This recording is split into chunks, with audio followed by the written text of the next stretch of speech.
आज की क्लास में हम करेंगे SQC1 एंड SA220। ठीक है, इससे पहले हम ये शुरू करें, मैंने आपको एक कहानी सुनाई थी इस चैप्टर में। सबसे पहले कौन सी वाली कहानी सुनाई थी जब चैप्टर शुरू हुआ था? वो तो बाद में सुनाई थी। सबसे पहले मैंने आपको कहानी सुनाई थी कि एक लड़के को ऑडिट करने भेजा, तो उन्होंने क्या कहा कि भाई पहले कसम खा। ठीक है, वो कसम खाई, उसने ऑडिट करने गया, वो ऑडिट कर रहा है, बड़ी ऑडिट कर रहा है। एक दिन चाय सुट्टा ब्रेक पे गया, ठीक है, वहाँ पे उसको लड़की मिली, उन दोनों की बातचीत चली, फिर उसने क्या करा, सारी इन्फॉर्मेशन उस लड़की को बता दी। ठीक है, अब उस लड़की ने क्या करा कि वो सारी इन्फॉर्मेशन जाके अपनी मैनेजमेंट को दे दी। मैनेजमेंट ने फिर अपने हिसाब से मैनिपुलेट करा, उसको कहा कि इसको कन्विंस करो कि साइन करे कि फाइनेंशियल स्टेटमेंट्स गलत है। ठीक है, उसने इसको कन्विंस करा, ऑब्जेक्टिव बदलने की कोशिश करी, ऑब्जेक्टिविटी हैम्पर करने की कोशिश करी। फिर उसने क्या करा कि अनप्रोफेशनल बिहेवियर करा, लॉज एंड रेगुलेशंस तोड़े और फाइनली कुछ चीज़ें करा, लेकिन गलती ढूंढी। ये वाली कहानी मैंने आपको सुनाई थी। ठीक है, अगर आप में से किसी को ये कहानी देखनी है तो लेक्चर 1 में है, चैप्टर 2 के। इस कहानी को याद रखेंगे। इसमें क्या था, अब मान लो कि ये जो बंदा था किसी फर्म का था, ऑडिट फर्म का, CA फर्म का, ये ऑडिट करने गया। ठीक है, तो CA फर्म को पता चला कि भाई ऐसे ऐसे काम हो रहे हैं, तो ठीक है, अब वो सोचेंगे कि इसके बारे में क्या करें। उसी CA फर्म में एक और बंदा था।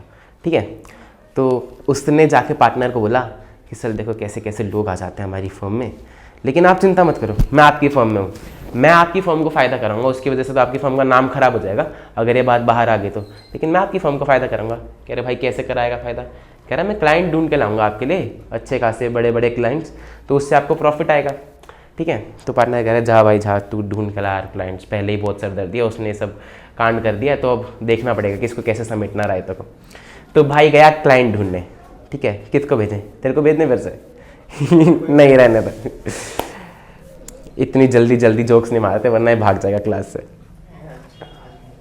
एक बंदा था जिसने ये सब करा, एक बंदा अब जा रहा है क्लाइंट ढूंढने। ठीक है, तो ढूंढ रहा है कौन से क्लाइंट, किसको पकड़ूं, कहाँ से पैसा आ सकता है। ठीक है, तो किसी ने सजेस्ट किया कि जा उस पर चला जा। चाय की टपरी पे खड़ा था, किसी ने सजेस्ट किया कि भाई वो क्लाइंट है, वो कराता ऑडिट, उस पर चला जा, मैंने ऐसा सुना है। तो ये भाई चले गए उसके ऑफिस में। वहाँ पर जाके देखा कि भाई सुनसान सी सड़क है, और सुनसान सी सड़क है, गाड़ियाँ वाड़ियाँ लेकिन खूब खड़ी है। ऐसे जा रहा है अंदर, सुनसान सा इलाका, इसको डर लग रहा अब कि कहाँ आ गया मैं ये। फिर कह रहा नहीं, लेकिन मैं तो वादा करके आया कि मैं क्लाइंट ढूंढ के लाऊंगा। तो ये अंदर ऑफिस में जाता है। ऑफिस एकदम आलीशान, बाहर से ऐसी टूटी फूटी बिल्डिंग लग रही थी, लेकिन अंदर से ऑफिस एकदम ऐसे 5 स्टार। ठीक है, तो ये खुश होता है कि हाँ बढ़िया क्लाइंट है, पैसे वैसे मिलेंगे, और ये जाके कुर्सी पे बैठ जाता है। ठीक है, बाहर उस बिल्डिंग के उस जगह के जब ये जा रहा था, तो ये देख रहा था कि जगह जगह ना वांटेड के पोस्टर्स लगे हुए हैं। वांटेड के पोस्टर समझते हो? जब पुलिस लगाती है पोस्टर्स कि भाई ये चोर उचक्का है, इसको पकड़ना है। ठीक है, तो वो बैठा होता ऑफिस में क्लाइंट का इंतज़ार करते हुए कि भाई सर आएंगे तो मैं एक बारी बात करता हूँ कि सर आपको ऑडिटर की ज़रूरत है, क्या ऑडिटर बदलवाना है क्या। तो थोड़ी देर में ना गेट से कोई आता है, और वो देखता है कि जिस बंदे के वांटेड के पोस्टर्स लगे हुए थे बाहर, वो ऑफिस में चल के आ रहा है। ठीक है, वो बंदा आता है गेट से और यहाँ कुर्सी पे बैठता है, टेबल के ऊपर पैर रखता है। ठीक है, उसको कहता है तू कैसे बैठा भाई मेरे ऑफिस में? खड़ा हो, पहले तो खड़ा हो जा, मेरी परमिशन के बिना कोई नहीं बैठ सकता यहाँ पे। ठीक है, तो ये थोड़ा डर जाता है कि ये बंदा कहाँ से आ गया, मैं तो क्लाइंट के पास आया था। तो अब ये सोच ही रहा होता है इतने में, तो कहता कौन है भाई तू? कह रहा सर मैं तो यहाँ पे आया था क्लाइंट के यहाँ पे, और मैं देख रहा था कि ऑडिटर की ज़रूरत है। तो कह रहा अच्छा ऑडिटर है तू, तो बैठ ज़रा, हमको ऑडिट करानी है। कह रहा है आपको ऑडिट करानी है, पर मैंने तो आपके बाहर पोस्टर्स देखे थे, आप क्या काम धंधा करते हो? कह रहा वसूली का धंधा हमारा, फुल एकदम हफ्ता वसूली करते हैं और बहुत पैसा हमारे पास, बड़ी बड़ी कंपनियों से प्रोटेक्शन देते हैं हम लोगों को। कह रहा किससे प्रोटेक्शन देते हो? कह रहा हम अपने आप से प्रोटेक्शन देते हैं और उसके पैसे लेते हैं। तो अब इसको लग रहा है कि कुछ गलत जगह फंस गया मैं। ठीक है, कह रहा है अब इसको ऐसे तो नहीं बोल सकता कि सर मैं ऑडिट नहीं करूँगा। बोल सकता है, वरना वो भाई चाकू निकालेगा और यहीं इसका लास्ट राइट्स निकाल देगा। तो कह रहा है अच्छा सर ठीक है, हम कर देंगे ऑडिट, बताओ कितनी फ़ीस लेते हो, कितनी फ़ीस देते हो आप ऑडिट करने की? कह रहा 150 रुपये दे दूँगा, बता। तो कह रहे सर 150 रुपये ऑडिट करने के। कह रहा ऑडिट में क्या करना है, साइन ही तो करना है। कह रहे नहीं सर, हम चेकिंग करेंगे, पूरे आपके अकाउंट्स देखेंगे AFRF के हिसाब से बने हैं क्या नहीं है, वाउचर देखेंगे, टीम लाएंगे। कह रहे ये सब करने को थोड़ी बोलता हूँ मैं, तू साइन करो, तू जा। तो कह रहे नहीं सर ऐसे तो नहीं कर सकते, और सर इतनी कम फीस में भी नहीं कर सकते। तो साइड में एक बॉडीगार्ड खड़ा होता है, वो कह रहा है वो तो साहब का मूड आज अच्छा है तो 150 रुपये दे रहे हैं ना, तो इतने भी ना दिया करते, और चुपचाप बैठ जा, साइन कर दे।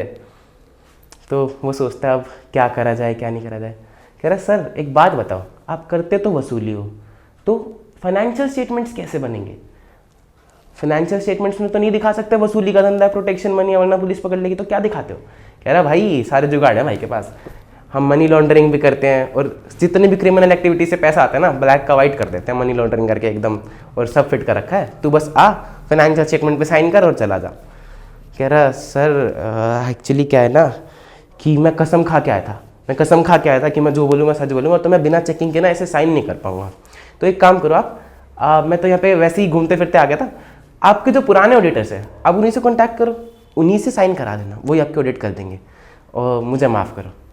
कह रहा भाई एक बारी पुराना ऑडिटर भी नहीं बोला था कि साइन कि मैं नहीं कर सकता है, तब से वो मिसिंग है, तो अब हम इसीलिए नया ऑडिटर ढूंढ रहे हैं, तब तू सोच ले कि तेरे को क्या करना है। समझ में आ रही कहानी? क्या हुआ रिपीट करो एक बारी फटाफट से। कि एक बंदा गया क्लाइंट के ऑफिस में, देखा कि उसके तो वांटेड के पोस्टर्स लगे हुए थे, वही बंदा आ गया, ठीक है। उसने क्या बताया कि मेरा वसूली का धंधा है, फुल नाम है एरिया में हमारा, ठीक है। फिर वो फुल एटीट्यूड दिखा रहा था, कह रहा खड़ा हो पहले तो, तुम मेरे ऑफिस में बैठ कैसे गया? फिर फीस के नाम पे कह रहा बस 150 रुपये दूंगा। कह रहा 150 रुपये कैसे? कि चेकिंग करने को तो का ही नहीं, साइन करने के 150 रुपये दे रहे हैं, उतने बहुत हैं, साइन ही तो कर रहा है बस, एक ले पेन ले साइन करो दफा हो, ठीक है। कह रहा जी ऐसे तो नहीं। और आप फाइनेंशियल स्टेटमेंट बना कैसे रहे हो? कि सारी चीज़ें करते हैं, जितने भी क्रिमिनल एक्टिविटी, जितने भी वसूली के धंधे से पैसे आते हैं, सबको मनी लॉन्ड्रिंग करके वाइट कर देते हैं, ठीक है। और अगर तूने नहीं करी ऑडिट तो फिर तेरे भी मिसिंग के पोस्टर लग जाएंगे, ठीक है। बात समझ में आई? पहले वाली जो कहानी थी उसमें क्या था कि हमारी फर्म में एक बंदा था, वो सही नहीं था, उसने लड़की को सब कुछ इन्फॉर्मेशन बता दी, कॉन्फिडेंशियलिटी की धज्जी उड़ा दी, उसने नॉन प्रोफेशनल बिहेवियर करा, वो हमारी फर्म का बंदा था। अब क्या है, हमारी फर्म के बंदे ने एक क्लाइंट ढूंढा है जिसको अब हमें ऑनबोर्ड करना पड़ेगा, और वो क्लाइंट बेकार है। फर्क समझ में आ रहा है? ठीक है। एक बार आ जाओ पेज नंबर 28 पे, 27 पे।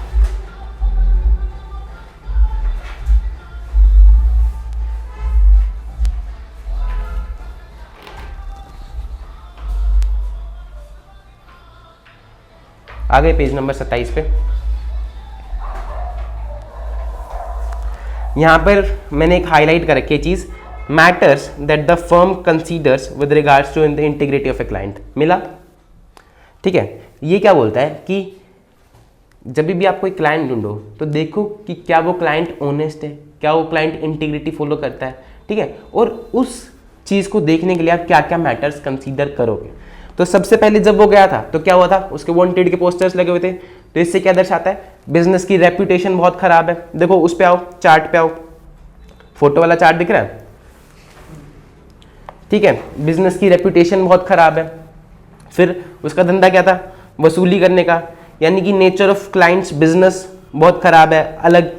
फिर एटीट्यूड दिखा रहा था वो। फिर वो क्या कहता कि फीस सिर्फ 150 रुपये दूंगा, यानी कि फीस कम से कम रखने की कोशिश कर रहा था। फिर लिमिटेशन लगा रहा था कि भाई चेकिंग वेकिंग का क्या करेगा, सिर्फ साइन करो जाओ, तेरा काम है ऑडिटर ऐसे साइन करना, साइन करके जा, कि हम चेक नहीं करने देंगे, दिस इज लिमिटेशन। फिर वो मनी लॉन्ड्रिंग में, क्रिमिनल एक्टिविटीज में इन्वॉल्व था। और वो लास्ट वाली ऑडिट फर्म को क्यों अपॉइंट नहीं कर पा रहा था, क्योंकि वो मिसिंग थी, ठीक है, कुछ हो गया था उसके साथ, नॉन अपॉइंटमेंट। रीजन जो था प्रीवियस फर्म को ना अपॉइंट करने का, वो बहुत बेकार था, बहुत गलत था, ठीक है। अब इसको एक बार ही पढ़ेंगे कि जब भी हम कोई क्लाइंट ऑनबोर्ड करेंगे तो हम कंसीडर करेंगे क्या वो क्लाइंट के अंदर इंटीग्रिटी है। उसके लिए हम क्या क्या चीज़ें देखेंगे। सबसे पहले हम देखेंगे business reputation of clients principal owners, कि जो क्लाइंट के ओनर्स हैं उनकी रेपुटेशन कैसी है, की management, related party and TCWG, इन सब की रेपुटेशन देखेंगे। हम देखेंगे नेचर्स ऑफ क्लाइंट ऑपरेशन, की कहीं वसूली का धंधा तो नहीं है, लीगल काम ही कर रहा है ना, सामान प्रोडक्शन कर रहा है, सर्विसेज बेच रहा है। फिर हम देखेंगे कि एटीट्यूड कैसा है क्लाइंट के मैनेजमेंट का, towards aggressive interpretation of AS and IC environment. For example, इनका ये मैंने एटीट्यूड से आपको याद कराया, आप एक कंपनी में ऑडिट करने गए, ठीक है, आपने कहा कि सर सेल्स बुकिंग कब करते हो। यूजुअली कोई भी क्लाइंट सेल्स बुकिंग कब करता है, या तो थोड़ा सा एडवांस आ जाता है या फिर इनवॉइस कट जाता है और उसने कहा है कि डेटर हूँ मैं तो उधार में लेता है, इनवॉइस चला जाता है, गुड शिप हो जाते हैं, तब कोई भी कंपनी सेल्स बुकिंग करती है। कह रहा सर हम तो सेल्स बुकिंग तभी कर लेते हैं जब कस्टमर कहता है कि ऑर्डर भेज दो। फॉर एग्जाम्पल अगर अमेजोन है, आज अमेजोन COD ऑर्डर भेजता है, आप उसको एक्सेप्ट करो या ना करो आपकी मर्जी, ठीक है ना। जब आपके पास पैसा ही नहीं आएगा तो आपके पास कंफर्मेशन भी नहीं है कि क्लाइंट लेगा क्या नहीं लेगा, कस्टमर लेगा क्या नहीं लेगा। तो अगर अमेजोन ऐसा करने लग जाए कि शिप करते ही रेवेन्यू बुक कर ले, तो क्या ये चीज़ सही है? नहीं है ना। तो वो कहेंगे सर हमने शिप तो कर दिया, हमने भेज तो दिया, इनवॉइस कट गई, लेकिन अभी अनसर्टेनिटी है कि ऑर्डर लेगा क्या नहीं लेगा। तो इस तरह की चीज़ों पे अगर वो अग्रेसिव इंटरप्रिटेशन निकालते हैं, अपना इंटरप्रिटेशन निकाल के बैठे हैं कि भाई हमने फ़ोन कॉल करा कि सर ये ले लो बहुत बढ़िया है, चलो ठीक है हम भेज देते हैं, क्लाइंट लेगा नहीं लेगा, कस्टमर ने हाँ भी नहीं भरी, कह रहा हम भेज देते हैं आप ले लेना, तो ये चीज़ें गलत हैं। ऑडिटर देखेगा कि मैनेजमेंट का एटीट्यूड कैसा है आईसी के प्रति, या फिर इंटरप्रिटेशन ऑफ एएस की किस तरह से एएस की इंटरप्रिटेशन कर लिया। फॉर एग्जांपल आपने पढ़ा होगा कि कभी भी कोई एसेट लाते हैं, एक एसेट आपने नई कंपनी खोली, आप नई मशीनरी लाए, आपने नई फैक्ट्री लगाई, अब आपने क्या करा, शाहरुख खान से रिबन कटवाया, ठीक है, शाहरुख खान ने लिए 25 करोड़ रुपए आने के। अब क्या वो 25 करोड़ रुपए आप अपनी बिल्डिंग की कॉस्ट में ऐड करोगे?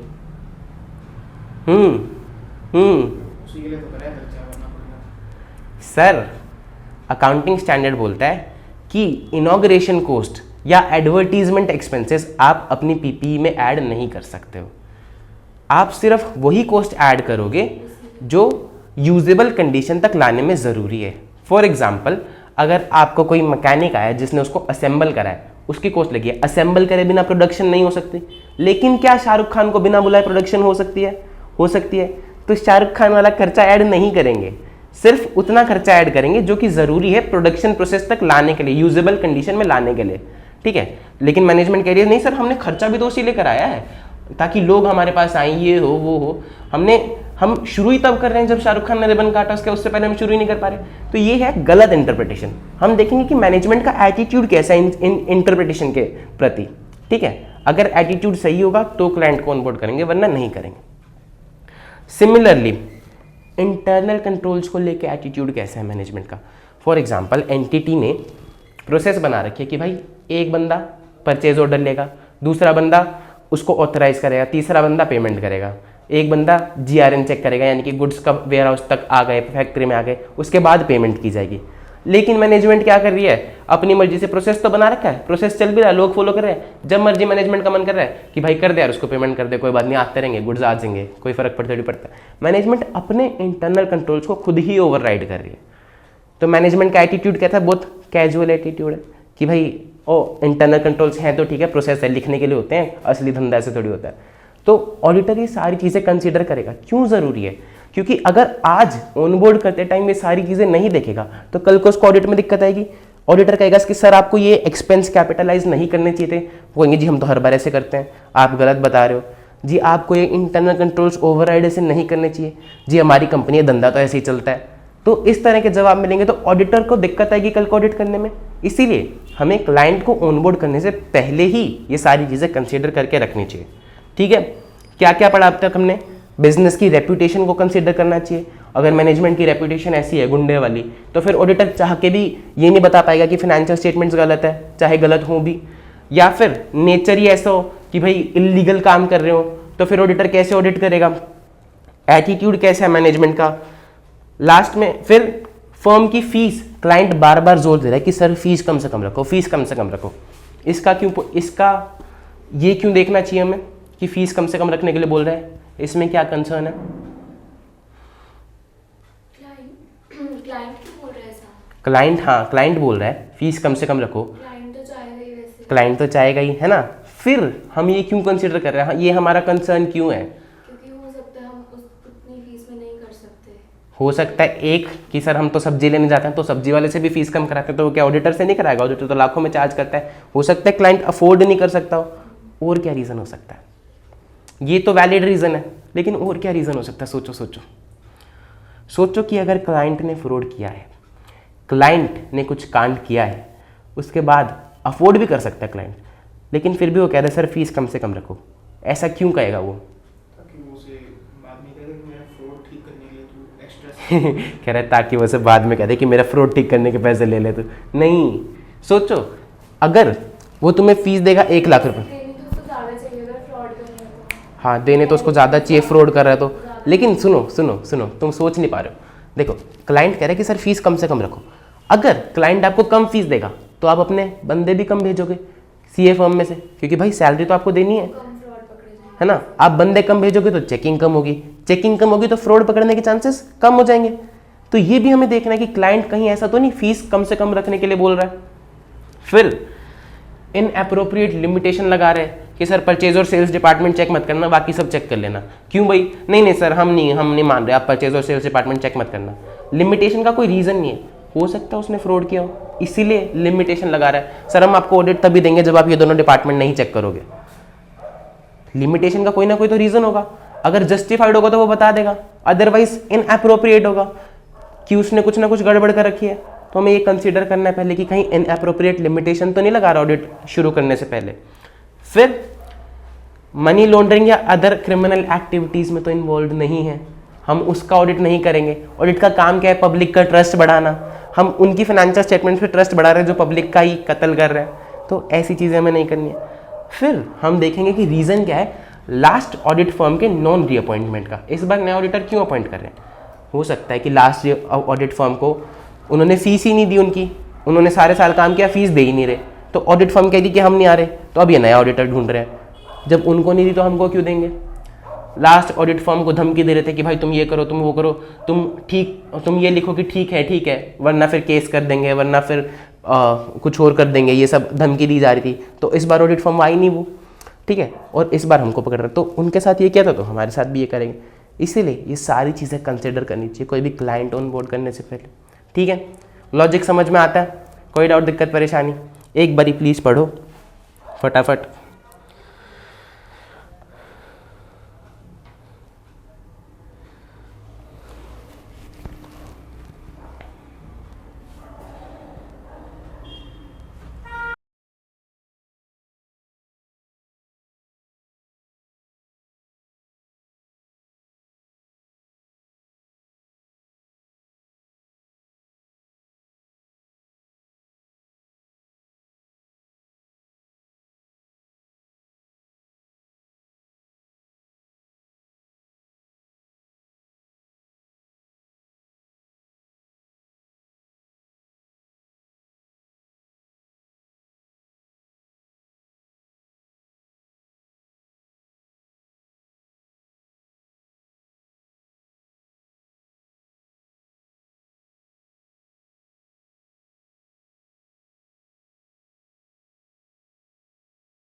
पढ़ लिया?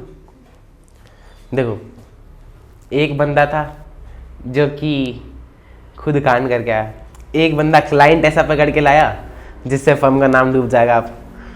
तो अब जो पार्टनर था उसने पकड़ लिया अपना माथा, वो बैठा ही था कि उसके ऑफिस में आए आईसीआई के प्रेसिडेंट साहब, कह रहे भाई अपनी फर्म तो बंद कराएगा ही, तो हमारा धंधा और बंद कराएगा, आईसीआई को और बंद कराएगा, तो ऐसे तो नहीं चल पाएगा। कह रहा प्रेसिडेंट साहब मैं आपकी सारी बात समझता हूँ, मैं मानता हूँ कि हमसे गलती है, पर एक बात बताओ मैं करूँ क्या? मैंने उसको ऑडिट करने भेजा, अब मैं सारी जगह खुद तो ऑडिट करने जाऊँगा नहीं, बंदों को तो भेजूंगा, कौन बंदा कैसा निकल रहा है मुझे कैसे पता चलेगा? वो क्या कर रहा है उधर जाके, मुझे थोड़ी पता चल रहा है कि वो रात को 2 बजे सारी इन्फॉर्मेशन को लीक कर रहा है। दूसरी बात, वो ऐसे क्लाइंट के पास जा रहा है, मुझे क्या पता सर, मेरी क्या गलती है इसमें, मेरे को ये बात बताओ। कह रहा भाई बेशक तेरी गलती हो या ना हो, पर ये गलती तो है किसी ना किसी की, उसकी वजह से प्रोफेशन खराब होगा, नाम खराब होगा, धंधा बंद होगा, तुम्हारा भी और हमारा इंस्टीट्यूट भी, तो ऐसे तो नहीं चलेगा। कह रहा सर मुझे बताओ मैं क्या करूँ, आप ही बता दो, आप तो प्रेसिडेंट हो। उन्होंने कहा कि भाई तेरे को अपनी फर्म में कुछ क्वालिटी कंट्रोल पॉलिसीज़ लगानी पड़ेंगी, जिससे कि तेरी फर्म की क्वालिटी सही रहे, जो भी तुम काम कर रहे हो उसकी क्वालिटी मेंटेन रहे हर एक चीज़ में। एक सीए क्या क्या सर्विस देता है? ऑडिटिंग की, टैक्सेशन की, अकाउंटिंग की, मैंने आप कंसल्टेंसी की, और मैडम रुको सर, सारी दे देता है, जैसे कि जो भी ऑडिटिंग के देता, और फाइनेंशियल कंसल्टेंसी। वो तो सर ने बोल दिया, आप अलग से, आपने तो पढ़ा हुआ है फर्स्ट चैप्टर में हमने क्या बताया था कि किस किस तरह की चीज़ें वो कर सकता है, ऑडिट कर सकता है, रिव्यू कर सकता है, और अदर्स में भी था एक, क्या था सभी आ जाता है उसके अलावा। हाँ लिखा क्या हुआ था? उसमें ये था कि वो इंटरनल ऑडिट कर सकता है, जैसे उसमें था accounts- कि accounts ऑडिट कर सकता है, रिव्यू कर सकता है, अश्योरेंस दे सकता है प्रोस्पेक्टिव फाइनेंशियल इंफॉर्मेशन पे, अंडर कंट्रोल्स पे, रिलेटेड सर्विसेज दे सकता है जैसे कि अकाउंट्स का कंपाइलेशन, ये सारी चीज़ें पढ़ी थी, ठीक है। तो एक ऑडिटर तरह तरह की सर्विस देता है, तो इन सभी सर्विसेज में हमें क्वालिटी मेंटेन करने की ज़रूरत है। सोचो वो ऑडिट के लिए ढूंढने गया था, अगर वही अकाउंट्स की कंपाइलेशन के लिए ढूंढने जाता तो भी तो दिक्कत होती है ना ऐसे क्लाइंट से। तो हर एक सर्विस में हमें सारी चीज़ें मेंटेन करनी है, क्वालिटी मेंटेन करनी है। कह रहे सर कैसे क्वालिटी मेंटेन करूं? वो कह रहा और ना ये कहना बंद कर, प्रेसिडेंट साहब उससे कह रहे हैं कि ये कहना बंद कर कि मैं क्या करूं, अगर तू फर्म चला रहा है तो रिस्पॉन्सिबिलिटी किसकी है? तुम्हारी है। वो आपकी सीए फर्म के पार्टनर को बोल रहा है कि जी आप फर्म चला रहे हो तो सारी रिस्पॉन्सिबिलिटी आपकी है, कल को कुछ भी दिक्कत होगी तो आपका गला पकड़ा जाएगा। फॉर एग्जाम्पल अगर आप ईवाई के ऑडिटर, ईवाई में काम कर रहे हो, ईवाई में हज़ारों लोग काम कर रहे हैं, लेकिन जब भी कोई टीम गलत चीज़ करती है तो केस किस पे होता है? ईवाई पे। बोला जाता है, न्यूज़ में नाम क्या आता है कि ईवाई ऑडिटर था और इसने ऐसा किया, केपीएमजी ऑडिटर था इसने ऐसा किया, पीडब्ल्यूसी ऑडिटर था और इस कंपनी का फ्रॉड पकड़ा गया, ठीक है। तो जो भी हायर अथॉरिटी होगा उसका नाम खराब होता है हमेशा, ठीक है। अगर कल को सारी जियो के नेटवर्क आने बंद हो जाए तो लोग किसको बोलेंगे कि अंबानी जी क्या कर रहे हैं पता नहीं जियो के साथ, ठीक है। तो जो भी हाईएस्ट अथॉरिटी होती है उसकी होती है लीडरशिप रिस्पॉन्सिबिलिटी कि उसके लोग क्या कर रहे हैं, उसकी फर्म में क्या चल रहा है, सारी रिस्पॉन्सिबिलिटी उनकी होती है। तो पहली बात तो आपको अपनी रिस्पॉन्सिबिलिटी एज्यूम करनी पड़ेगी। कहता सर ठीक है मैं रिस्पॉन्सिबिलिटी तो मान लूँगा, लेकिन जब आप आ ही गए तो कोई तरीका भी बता दो ताकि ये सब ठीक हो सके। कह रहा तो भाई पहली बात, बंदे ढंग के हायर करो अपनी फर्म में, ठीक है। लीडरशिप रिस्पॉन्सिबिलिटी लो और बंदे ढंग के हायर करो। उसने क्या किया था, बंदा बेकार था, उसने कुछ कर दिया था, इन्फॉर्मेशन लीक कर दी थी, गलत बिहेवियर करा था, तो बंदे ढंग के हायर करो। फिर क्लाइंट ढंग के ऑन बोर्ड करो, ठीक है। लॉजिक इधर देख ले भाई, इधर बंदे ढंग के हायर करो, क्लाइंट ढंग के ऑन बोर्ड करो। ढंग के बंदे कब आएंगे फर्म में? जब एंट्रेंस का उन्होंने बेंचमार्क हाई सेट कर दिया, जब एंट्रेंस के लिए इंटरव्यू अच्छा लेंगे और आ गए, चलो आपकी फर्म में अच्छे बंदे आ गए, रुकेंगे कब? जब उनको अपॉर्चुनिटीज़ दी जाएंगी, जब उनको पता चलेगा कि भाई इस फर्म में हमारा प्रमोशन हो सकता है, जब उनको पैसे अच्छे दोगे, जो बाकी फर्म्स अच्छी फर्म्स पैसे दे रही हैं उतने अच्छे पैसे दोगे, ठीक है। बिग 4 वाले अगर 10 लाख दे रहे हैं, अगर आप चाहते हो कि उसी लेवल का बंदा आपकी फर्म में आए तो आपको भी उसको उतने पैसे देने पड़ेंगे, वरना वो उधर चला जाएगा, ठीक है। आपको उनकी केयर करनी पड़ेगी कि सर आप उनकी प्रोफेशनल डेवलपमेंट का भी ध्यान रखो। कोई बंदा चाहता है कि मैं ग्रो करके पार्टनर बनूं बाद में, तो आपको उसको ट्रेनिंग देनी पड़ेगी, उसको काम सिखाना पड़ेगा, ये सारी चीज़ें करनी पड़ेगी। क्या क्या पढ़ा हमने? सबसे पहले वो क्या बताते हैं कि भाई लीडरशिप रिस्पॉन्सिबिलिटी किसकी? फर्म के पार्टनर की, ठीक है। फिर लीडरशिप रिस्पॉन्सिबिलिटी एज्यूम करने के बाद उसको किस किस चीज़ों का ध्यान रखना था कि क्वालिटी मेंटेन रहे? सबसे पहले तो कहानी में सबसे पहले गड़बड़ किसने करी थी? फर्म के एक बंदे ने। तो बंदे ढंग के हायर करो, फिर क्लाइंट अच्छे ऑन बोर्ड करो, क्लाइंट का ध्यान रखो कि कौन से क्लाइंट है। बंदे ढंग के कब आएंगे? जब उनका एंट्रेंस अच्छा होगा, जब उनकी ट्रेनिंग प्रोवाइड की जाएगी, उनको अपॉर्चुनिटीज़ प्रोवाइड की जाएंगी, ये सब चीज़ आती है ह्यूमन रिसोर्सेज में। एचआर की पॉलिसीज़ आपकी अच्छी होंगी, इंटरव्यू के आपके अच्छे लेवल होंगे। जब आप सब कुछ क्लियर करोगे कि हमें 4 साल वाला बंदा चाहिए, उसके हिसाब से उसका एक्सपीरियंस लोगे, 4 साल एक्सपीरियंस वाला सीए चाहिए, ठीक है, उसकी ग्रोथ अपॉर्चुनिटीज़ का ध्यान रखोगे। ये सब चीज़ें आती हैं एचआर पॉलिसीज़ में। फिर से रिपीट करें, लीडरशिप क्वालिटी किसकी, वो लीडरशिप रिस्पॉन्सिबिलिटी किसकी, पार्टनर की। उसको किस किस चीज़ का ध्यान रखना है कि बंदे ढंग के हायर करे, बंदे ढंग के हायर करे, क्लाइंट ढंग के रखे। बंदे ढंग के कब आएंगे, एचआर की पॉलिसीज सही होंगी, ठीक है। अब देखो, बंदे ढंग के हायर कर लिए, क्लाइंट ढंग के आ गए, ठीक है, पॉलिसीज सही थी, बंदे रुके भी हुए हैं। अब बंदे भी हैं, क्लाइंट भी हैं, ऑडिटर्स भी हैं, क्लाइंट भी हैं, फिर क्या होगा, ऑडिट होगा फाइनेंशियल स्टेटमेंट्स का। ऑडिट कराओ, उसके बाद अपने ऑडिट को उसका रिव्यू भी करा लो, यानी कि अपनी परफॉर्मेंस का रिव्यू कराओ कि जो तुम्हारी टीम ने ऑडिट किया है, या तो दूसरी टीम से, या खुद रिव्यू करो, या फिर किसी को बाहर से अपॉइंट करो ताकि वो तुम्हारे काम का रिव्यू करे। तो उससे क्वालिटी बढ़ेगी कि खराब होगी, बढ़ेगी। कि कोई और एक्सपर्ट आपके काम का रिव्यू कर रहा है, तो 2 चेक हो गए, 4 आई चेक हो गया कि भाई एक बार तो आपने ऑडिट करा, एक बार किसी और ने भी बाहर से देख दिया, ठीक है। तो परफॉर्मेंस का रिव्यू कराओ, बंदे ढंग के आ गए, क्लाइंट ढंग के हो गए, ऑडिट हो गई, ठीक है। ऑडिट होगी तो आपने रिव्यू भी करा लिया, क्वालिटी अच्छी आ गई आपके ऑडिट की कि भाई सब सेटिस्फाइड है कि आपने अच्छे से ऑडिट किया है। अगर कल को कोई फ्रॉड पकड़ा भी जाएगा तो हमारी वजह से नहीं है, हमने अपना काम पूरे ड्यू डिलिजेंस के साथ किया, ऑडिट हो गई। अब एक और बहुत ज़रूरी चीज़ है कि आपने जो पॉलिसीज़ बनाई हैं बंदे हायर करने की, क्लाइंट ढंग के लाने की, वो पॉलिसीज़ काम भी करते रहें, तभी आगे ऑडिट की क्वालिटी मेंटेन रहेगी। यानी कि उन पॉलिसीज़ की मॉनिटरिंग करते रहो टाइम टू टाइम। बात समझ में आई, ठीक है। एक बारी पेज नंबर 25 पे आओ।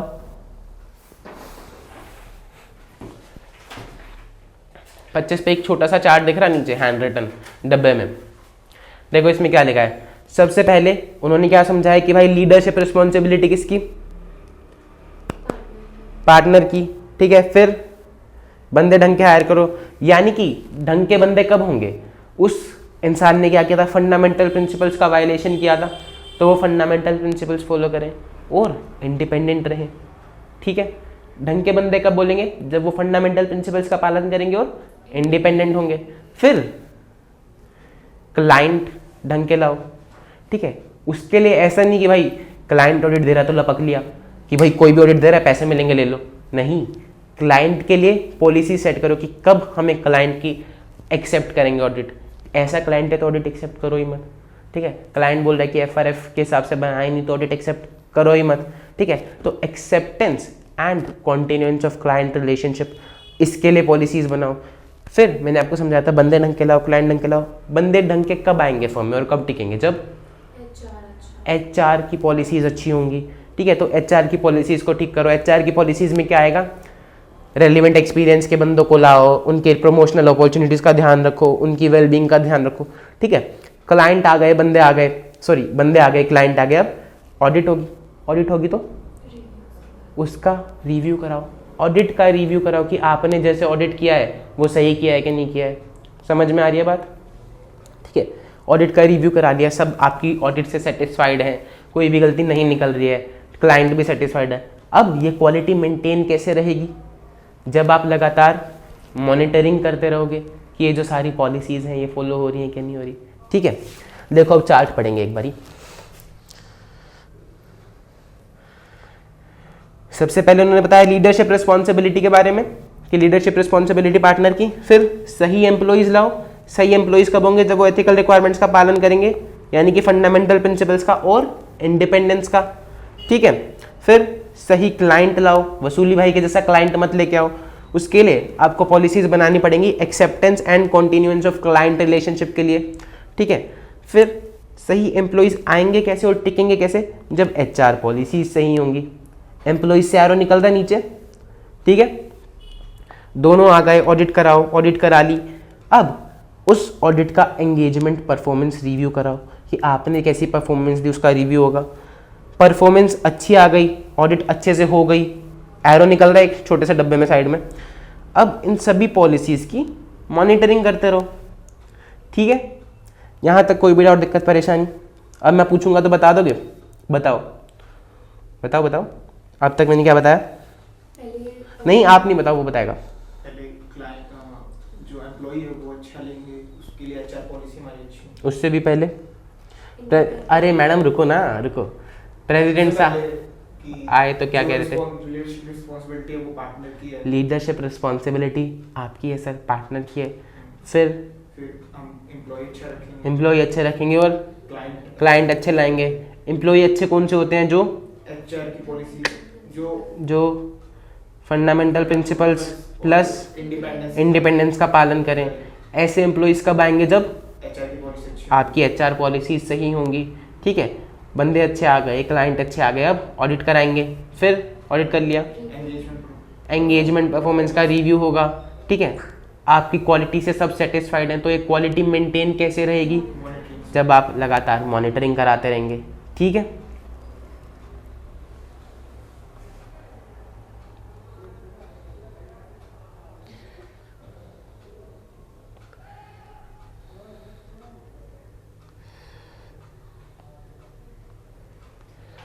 पॉइंट्स ना टेक्स्ट में नहीं मिल रहे हैं। अभी ढूंढवा देते हैं मैडम, रुको। आपको इतनी जल्दी क्यों होती है कि किताब में कहाँ लिखा है? अगर मैं पढ़ा रहा हूँ तो कहीं ना कहीं तो लिखा ही होगा ना। बस आप मेरे को 2 मिनट दो, फिर मैं आपको सारा कुछ टेक्स्ट में लिखा हुआ दिखाता हूँ। ठीक है, इधर देखो सर, SQC और SA में क्या फ़र्क होता है? आप बताओ मैडम, SQC और SA में क्या फ़र्क होता है? और ये बताना पड़ेगा आपको, क्योंकि आपने फर्स्ट चैप्टर के टेस्ट में चॉकलेट ली है। चॉकलेट आज आपको मिल जाएगी, लेकिन आपको ये बताना पड़ेगा। क्यों? ऐसे बताओ, ऐसे क्या होता है? ऐसे तो यही होता है कि जो स्टैंडर्ड्स ऑफ ऑडिटिंग की हमें बताते हैं कि कैसे कैसे क्या क्या चीज़ें होनी चाहिए, हर चीज़ के स्टैंडर्ड्स बने हैं कि जिनको फॉलो करके हमें ऑडिट करना है। हाँ, ऐसे होता है कि स्टैंडर्ड्स जिनको ध्यान में रख के हमें ऑडिट करना है, ताकि हमारी ऑडिट की क्वालिटी अच्छी आए। ठीक है, ताकि लॉज के हिसाब से हो, यूनिफॉर्मिटी रहे। तो ऐसे का मतलब तो आपको समझ में आ गया कि ऑडिट पे अप्लाई होने वाले स्टैंडर्ड।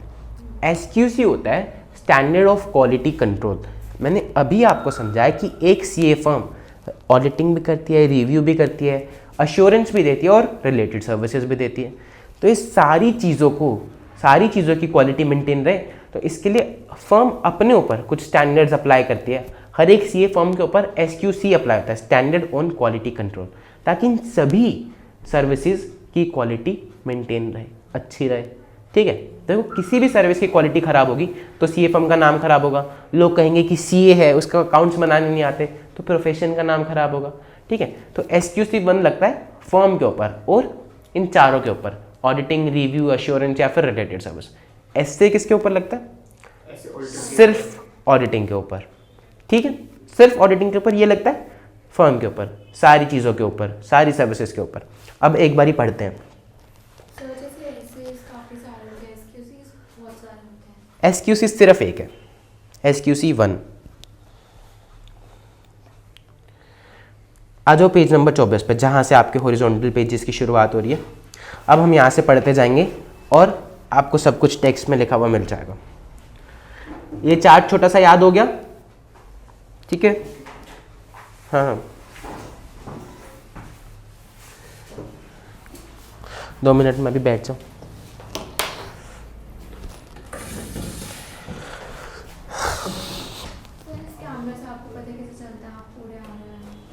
लैपटॉप में दिखता है मैडम।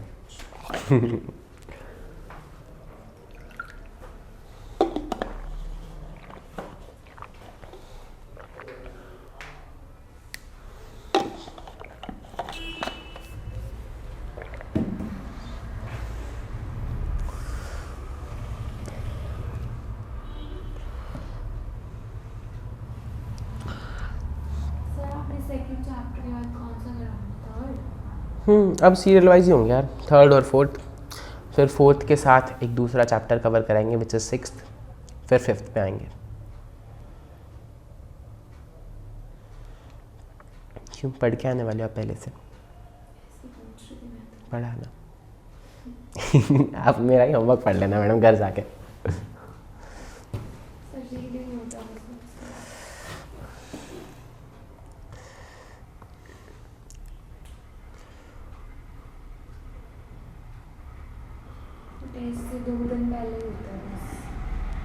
आपके हर 2 दिन में टेस्ट ले लेंगे फिर। ठीक है, फिर मैं एक दिन पोस्टपोन कर दूँगा टेस्ट। हर 3 दिन में ले लेंगे आपके test.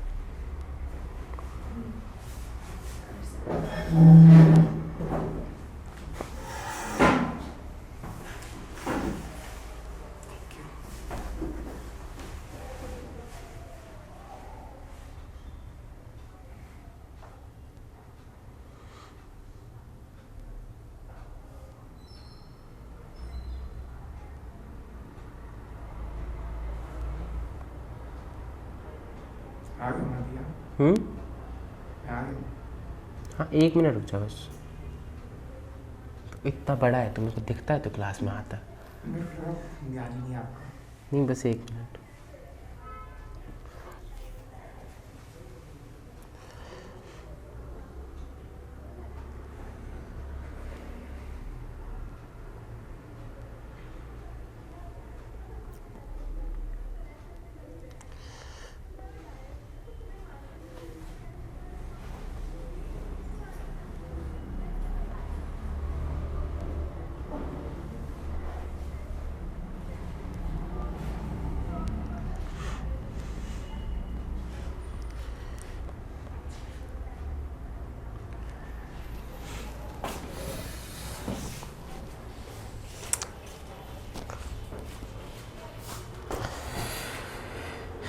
Page number 24 horizontal pages, इसको रख दो मैडम, अभी बाद में पढ़ना। इधर खोल लो पेज नंबर 24। SQC1 और SA 220 में आपको फ़र्क समझ में आ गया। सिंपल सा फ़र्क है, एक फर्म पे अप्लाई होता है और एक सिर्फ ऑडिटिंग पे। ठीक है, अब हम एक बारी SQC1 पढ़ेंगे और फिर हम SA 220 पढ़ेंगे। SQC1 और SA 220 बहुत ज़्यादा सेम है। ठीक है, ये कहता है कि सारी फर्म पे ये चीज़ें करो, वो कहता है कि ऑडिट में भी ये सारी चीज़ें करो, लेकिन दोनों ने बात सेम लिख रखी है, अलग अलग जगह लिख रखी है, इसलिए हमें दोनों चीज़ें पढ़नी पड़ेंगी। सिंपल। देखो SQC1 का क्या नाम है? Quality control for firms that performs audit and review of historical financial information, other assurance and related service engagement. समझ में आ गया? एक CA फर्म चाह रही तो सर्विस देती है, audit, review, other assurance engagement and related services. तो ये चारों का नाम लिख दिया इसने, और ये कह रहा है कि क्वालिटी कंट्रोल फॉर फर्म्स, यानी कि फर्म पे अप्लाई होता है। समझ में आ गया?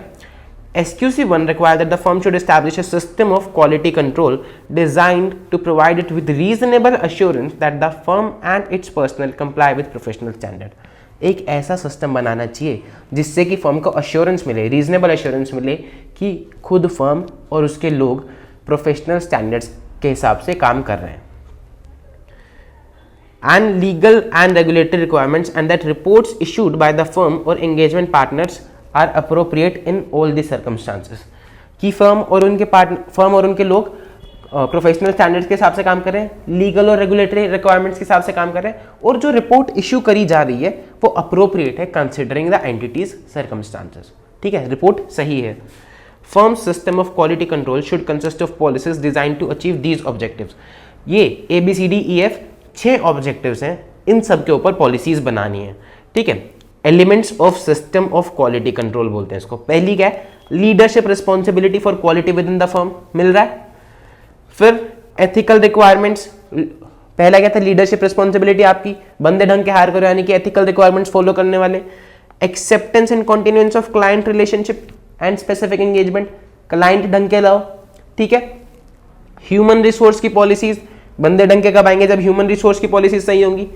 एंगेजमेंट, परफॉर्मेंस, जब आप ऑडिट करा लोगे तो अपनी परफॉर्मेंस का रिव्यू कराओ। एंड लास्ट में है मॉनिटरिंग, इन सब की मॉनिटरिंग करते रहो। समझ में आ रही है बात? देखो सेम बातें आपको साइड में SA 220 में दिख रही हैं। Leadership responsibility, ethical requirement, continuance of client relationship, assignment of engagement, team engagement, performance and monitoring. समझ में आ रही है? सेम है। ठीक है, फिर ये बोलता है quality control policies and procedures should be documented and communicated to the firm's personnel. By communicating, the firm recognizes the importance of obtaining feedback on its quality control system. ये कह रहा है कि आपको इन सब चीज़ों को डॉक्यूमेंट करना है, जो भी पॉलिसीज आप बनाओगे, और सिर्फ डॉक्यूमेंट नहीं करना है, अपने लोगों को बताना भी है और उनसे फीडबैक लेना कि हमारी पॉलिसीज जो हैं वो सही हैं कि नहीं है। ठीक है, जैसे कि हमने देखा कि एक क्लाइंट को एक्सेप्ट करने से पहले आपको उसकी रेपुटेशन देखनी चाहिए, आपको उनका एटीट्यूड देखना चाहिए, आपको देखना चाहिए कि फर्म की फीस कम से कम मेंटेन करने की कोशिश करी जा रही है क्या, लास्ट के ऑडिटर्स को रीअपॉइंट क्यों नहीं करा। तो ये हमारी पॉलिसी है कि हम ये चीज़ें देखते हैं। तो आपको ये पॉलिसी लिखनी भी है, अपने लोगों को बतानी भी है और उनसे फीडबैक भी लेना है कि इसमें कोई पॉइंट ऐड या डिलीट करा जाए। सिंपल, ठीक है। अब नीचे आ जाओ, SQC1 leadership responsibilities for quality within the firm. मिल गया। ये बोलता है SQC1 require firms to establish policies and procedure designed to promote an internal culture based on recognition that quality is essential in performing engagement। फिर red keyword में बोल रहा है कि firm CEO, firm managing partners to assume ultimate responsibility. ये बोलता है कि एक इंटरनल कल्चर प्रमोट करो जो कि बेस्ड हो क्वालिटी पे, कि आप क्वालिटी पे बहुत ज़्यादा ध्यान देते हो। और रिस्पॉन्सिबिलिटी किसकी है, फर्म के CEO की या फिर मैनेजिंग पार्टनर की। ठीक है। Example set by firm's leadership encourages an internal culture that recognizes high quality work। कि जो भी लीडरशिप एग्जाम्पल सेट करेगी, इस तरह का एग्जाम्पल हो कि हम हाई क्वालिटी वर्क को प्रमोट करते हैं। देखो, सबसे पहले मैंने बताया कि एक इंटरनल कल्चर ऐसा होना चाहिए जो कि क्वालिटी को प्रमोट करे। Internal culture in the sense कि आप ट्रेनिंग कंडक्ट कराओ एम्प्लॉइज़ की, ताकि उनको काम अच्छे से, अपना काम क्वालिटी के साथ करें। ठीक है। आप उनके क्वालिटी रिव्यू कराओ कि भाई तूने अपना काम किया, तो एक अप्रूवर है या फिर एक बंदा है जो कि रिव्यू करता है उसके काम को, उसको बताता है कि और बेहतर कैसे किया जा सकता है। जो एम्प्लॉइज़ अच्छा काम कर रहे हैं, जैसे मैडम ने अच्छा टेस्ट दिया तो मैंने मैडम को क्या दी, चॉकलेट। तो जो एम्प्लॉइज़ अच्छा काम कर रहे हैं तो उनको रिकॉग्निशन दो, ठीक है, उनकी तारीफ करो ताकि वो अपना अच्छा काम मेंटेन कर सकें। या फिर और अपने टूल्स पे इन्वेस्ट करो। सोचो अगर आपका लैपटॉप ही ऐसा है जो खुलने में 20 मिनट लगा दे रहा है, आप एक्सेल खोल रहे हो वो खुल ही नहीं रही है, आधा घंटा खुल जा रहा है, तो एम्प्लॉय इरिटेट हो जाएगा, फिर वो कैसे चाह के भी अच्छा काम कैसे करेगा। तो आप दिखा सकते हो कि हम क्वालिटी प्रमोट करते हैं अपने टूल्स पे इन्वेस्ट करके। ठीक है। ये है इंटरनल कल्चर। फिर एग्जाम्पल सेट बाय पार्टनर्स। अब सोचो, ये बात बताते हुए मेरे को अपनी मैनेजर की याद आ जाती है कि सर बोलते तो सब कुछ थे कि तुम्हें ये करना चाहिए, ये करना चाहिए, ये करना चाहिए, पर करते कुछ नहीं थे। ठीक है। अब मैं तुम्हें बोलूँ कि मैडम अच्छे से पढ़ो, मैडम अच्छे से पढ़ो, और मैं यहाँ पे आके इंग्लिश टू हिंदी ट्रांसलेट करो, तो तुम क्या कहोगे बाहर जाके, सर खुद तो कुछ करते नहीं, बस हमारे पीछे पड़े रहते हैं। ठीक है। तो आपको एज अ पार्टनर अपनी फर्म में ये दिखाना पड़ेगा कि आप यू लीड बाय एग्जाम्पल। सिर्फ आप बातें नहीं बनाते हो। फॉर एग्जाम्पल कि आप टीम को पब्लिक रिकॉग्निशन दे रहे हो, आप खुद आके बता रहे हो, आप ओपन कम्युनिकेशन रख रहे हो, आप बोल रहे हो कि भाई कोई भी डाउट दिक्कत परेशानी है तो मेरे तक आ, मैं तेरी समस्या का निवारण करूंगा, मैं वो तुझे बताऊंगा। एक्सेसिबल रहो, ऐसा नहीं कि बोल बोल के चले गए, अब वो आपको फ़ोन लगा रहा है, आप फ़ोन नहीं उठा रहे हो। तो एक्सेसिबल रहो, कोई आना चाहे तो आप तक अपनी प्रॉब्लम शेयर करना चाहे तो कर सके। ठीक है। ट्रेनिंग एम्प्लॉयज़ की कराते हैं तो खुद भी उसमें पार्ट लो। आपको भी तो अपने स्किल अपग्रेड करने की ज़रूरत है ना, तो आप दिखाओ कि भाई मैं भी तुम्हारे साथ अपने स्किल अपग्रेड कर रहा हूँ, और अपना खुद का वर्क भी रिव्यू कराओ। ऐसे नहीं कि भाई मैं पार्टनर हूँ तो मैं सब सही करता हूँ। अगर वो अपना काम रिव्यू कराएं तो आप भी करा सकते हो अपना काम रिव्यू, ताकि क्वालिटी मेंटेन रहे। ये है लीडिंग बाय एग्जाम्पल। फर्म के लीडरशिप को ऐसे एग्जाम्पल सेट करने चाहिए ताकि उससे हाई क्वालिटी वर्क एनकरेज किया जा सके फर्म में। समझ में आ गया। फिर ये बोलता है कि जो भी लोग हैं, जैसे कि CEO हैं, पार्टनर्स हैं, या फिर जो भी लोग जिनको ऑपरेशनल रिस्पॉन्सिबिलिटीज दी गई है, जिसको ऑडिट पे भेजा गया है, उसके पास सफिशिएंट एंड अप्रोप्रिएट एक्सपीरियंस हो, एबिलिटी हो उस काम को करने की। कि भाई आपको ऑडिट तो करनी है रिलायंस की, और आपने भेज दिया जो BCom पास वाला बंदा है, तो ऐसे चलेगा क्या? नहीं चलेगा ना। तो सफिशिएंट एक्सपीरियंस हो, उसके पास एबिलिटी हो, नेसेसरी अथॉरिटी हो उसको काम करने की। ये सारी चीज़ें आपको कंसिडर करनी है एक बंदे को चूज करने से पहले। समझ में आ गई? तब आपकी क्वालिटी मेंटेन रहेगी। फिर एक बारी नेक्स्ट पे आएंगे, SQC1 पे नीचे डी एथिकल रिक्वायरमेंट्स मिल रहा है आपको। एथिकल रिक्वायरमेंट्स, एथिकल रिक्वायरमेंट क्या बोलता है कि फर्म को ऐसी पॉलिसीज और प्रोसीजर डिज़ाइन करने चाहिए ताकि उसको एक रीजनेबल एश्योरेंस मिले कि फर्म और उसके पर्सनल, यानी कि फर्म और फर्म में काम करने वाले लोग एथिकल रिक्वायरमेंट्स को फॉलो करते हैं। एथिकल रिक्वायरमेंट्स में क्या आता है? Fundamental principles. फंडामेंटल प्रिंसिपल्स आपको पता है कौन से 5 फंडामेंटल प्रिंसिपल्स हैं? Yes, integrity, objectivity, confidentiality, professional behaviour and professional competence, due care. ये 5 है फंडामेंटल प्रिंसिपल्स। तो फर्म इंश्योर करे कि इसके लोग फंडामेंटल प्रिंसिपल्स को फॉलो कर रहे हैं और इंडिपेंडेंस को फॉलो कर रहे हैं। ठीक है। इंडिपेंडेंस क्या बोलती है, इंडिपेंडेंस क्यों जरूरी है, क्यों जरूरी है? ताकि उसका सेल्फ इंटरेस्ट ना और बायस ना हो जाए। ताकि बायस ना और पब्लिक उस पर ट्रस्ट कर सके। ठीक है, ये बोलता है कि आप ये देखो कि क्या लोग फंडामेंटल प्रिंसिपल्स को फॉलो कर रहे हैं, प्लस ऑब्जर्व करते रहो कि सारे लोग इंडिपेंडेंस को फॉलो कर रहे हैं कि नहीं कर रहे। ऐसी पॉलिसीज प्रोसीजर डिजाइन करो ताकि आपको एक रीजनेबल एश्योरेंस मिले कि इसके सारे लोग, एक फर्म जब ऑडिट करने जाती है, अब मान लो आप ऑडिट करने गए केमिकल इंडस्ट्री की जो केमिकल्स बनाती है, ठीक है, अब क्या आपको केमिस्ट्री के बारे में कुछ पता है, क्या आपको केमिकल्स के बारे में बहुत कुछ पता है, नहीं पता, तो आप अपने साथ एक केमिकल इंजीनियर ले गए, एक्सपर्ट ले गए, तो सिर्फ आपको ये नहीं देखना कि आपके लोग इंडिपेंडेंट है, वो एक्सपर्ट भी इंडिपेंडेंट होना चाहिए। तो आपको ऑब्जर्व करते रहना कि मेरे लोग इंडिपेंडेंट है, प्लस में जो एक्सपर्ट्स या किसी और फर्म को हमने कॉन्ट्रैक्ट दिया, हमारी टीम छोटी पड़ रही है, मान लो हमने किसी को कहा भाई तुम भी आओ और इतना एरिया कवर करा दो हमारा, तो वो लोग भी इंडिपेंडेंट रहने चाहिए। ठीक है, सब इंडिपेंडेंस मेंटेन करें, ऐसी पॉलिसीज एंड प्रोसीजर बनानी चाहिए। ये जो पॉलिसीज एंड प्रोसीजर हैं, these should enable the firm to communicate its independence requirements, identify and evaluate circumstances that create threat and to take appropriate action. सबसे पहले इंडिपेंडेंस बनाए रखने के लिए आपको क्या करना पड़ेगा, आपको सभी को बताना पड़ेगा कि भाई आपको इंडिपेंडेंस फॉलो करनी है। जैसे मैंने कल आपको बताया था कि मैं जब EY में गया तो मेरे पास एक 20 पेज का डॉक्यूमेंट आया था जिस पर मेरे को साइन करना था कि भाई मैं इंडिपेंडेंट हूँ, मेरे पास शेयर्स नहीं है, मेरी फैमिली डायरेक्टर नहीं है इस कंपनी की, एटसेट्रा एटसेट्रा। तो वो क्या था, वो बता रहे हैं मुझे कि आपको इंडिपेंडेंट रहना है। ठीक है, इसके लिए फर्म क्या कर सकती है कि भाई इंडिपेंडेंस ट्रेनिंग प्रोग्राम कंडक्ट कराए, कोई मीटिंग ऑर्गेनाइज कराए, उसमें समझाए कि इंडिपेंडेंस कैसे होती है, कि शेयर्स खरीदने से भी आपके इंडिपेंडेंस पे थ्रेट क्रिएट हो सकता है, कोई फैमिली है, कोई चाचा का लड़का वहाँ पर है तो उससे थ्रेट क्रिएट हो सकता है। एक इंडिपेंडेंस की हैंडबुक दे दे ताकि आप वो रूल्स बाद में पढ़ सको। इंडिपेंडेंस डिक्लेरेशन साइन करवाए आपसे कि सर मैं इंडिपेंडेंट हूँ, आप ऐसा लिख के दो। ये सारी चीज़ें कर सकती है ताकि इंडिपेंडेंस मेंटेन रहे। और अगर कोई ऐसे सर्कमस्टांसेस आते हैं, फॉर एग्जांपल आप इंडिपेंडेंट थे, आप ऑडिट पे गए, अब आपका कोई जान पहचान का, आपका कोई रिलेटिव, उसकी वहाँ पे नौकरी लग गई, तो अब आपकी इंडिपेंडेंस हैम्पर हो गई। These are the threats, these are the circumstances that create threats to independence. ठीक है, तो आप देखो कि क्या अप्रोप्रिएट एक्शन आपको लेना चाहिए, कि क्या आप उस थ्रेट को रिड्यूस कर सकते हो कि अब मैं नेहल को उधर नहीं भेजूंगा ऑडिट करने, मैं पीयूष को उधर भेजूंगा ऑडिट करने, क्योंकि नेहल का कोई जान पहचान का उस डिपार्टमेंट में काम करता है। तो आपने रिड्यूस कर दिया कि मैं नेहल को इस ऑडिट असाइनमेंट से ही हटा दूँ, दूसरे क्लाइंट पे भेज दूंगा, एलिमिनेट कर दिया। अगर आप रिड्यूस भी नहीं कर पा रहे, आप एलिमिनेट भी नहीं कर पा रहे, तो विड्रॉ फ्रॉम द एंगेजमेंट। ठीक है, वो कह रहे हैं इसके बाद देखो बॉक्स में एरो लगा के मैंने बताया हुआ ना, there should exist a mechanism in the firm by which engagement partner provide the firm with relevant information about the client engagement. कि ऐसा कोई ना कोई मैकेनिज्म होना चाहिए जिससे कि एंगेजमेंट पार्टनर बता सके अपने फर्म के बंदों को कि भाई इस फर्म में क्या चल रहा है, क्या सीन है, कोई अपडेट है, ठीक है, इससे हमारे इंडिपेंडेंस रिक्वायरमेंट पे कोई थ्रेट आ रहा है क्या, कैसे बता सकते हैं। फॉर एग्जांपल कोई ऑनलाइन पोर्टल है, कोई व्हाट्सएप ग्रुप है, ठीक है, कोई ऑफिशियल मेल आईडी है जिसके थ्रू वो सबको बता देता है कि भाई कोई भी नया अपडेट आता है पार्टनर के पास तो वो अपने फर्म के सभी बंदों को बता देता है। सिमिलरली लोगों के पास भी कोई होना चाहिए। फॉर एग्जांपल पीयूष था, पीयूष का कोई जान पहचान का डिपार्टमेंट में आ गया, ठीक है, पीयूष अब उससे खुद बातचीत कर रहा है, चाय पीने जा रहा है, उस डिपार्टमेंट में कुछ गड़बड़ी थी तो उसने क्या करा, भाई थोड़े पैसे ले ले, आपस में बांट लेते हैं, जितना फ्रूट का मैंने खाया तो थोड़ा तू खा ले।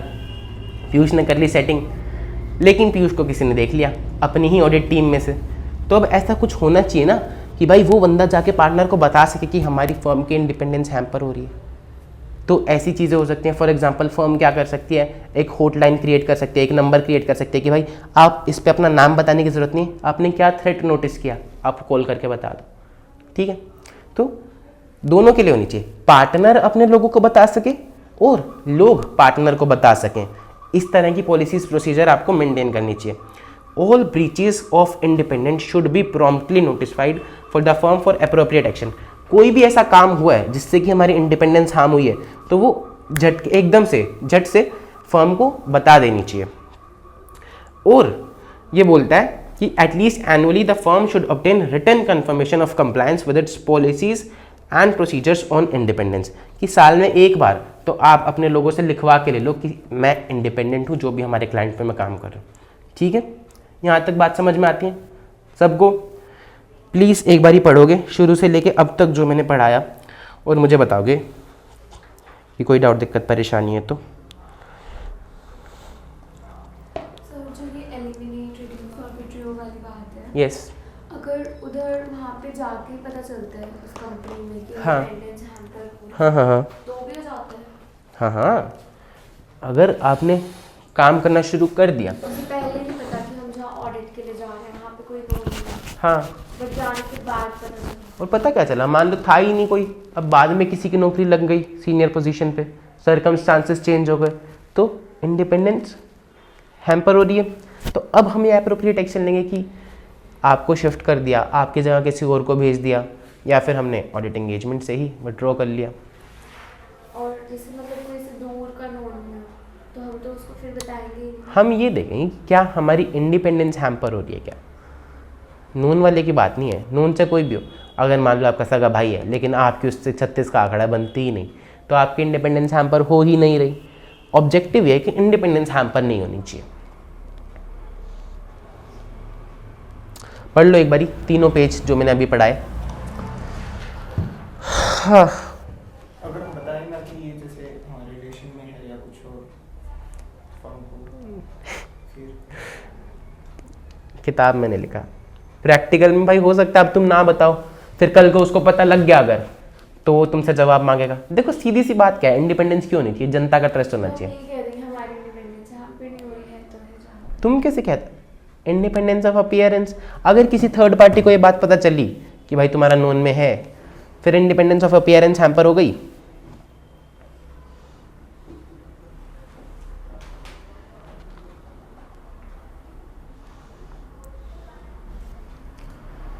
पढ़ ले भाई।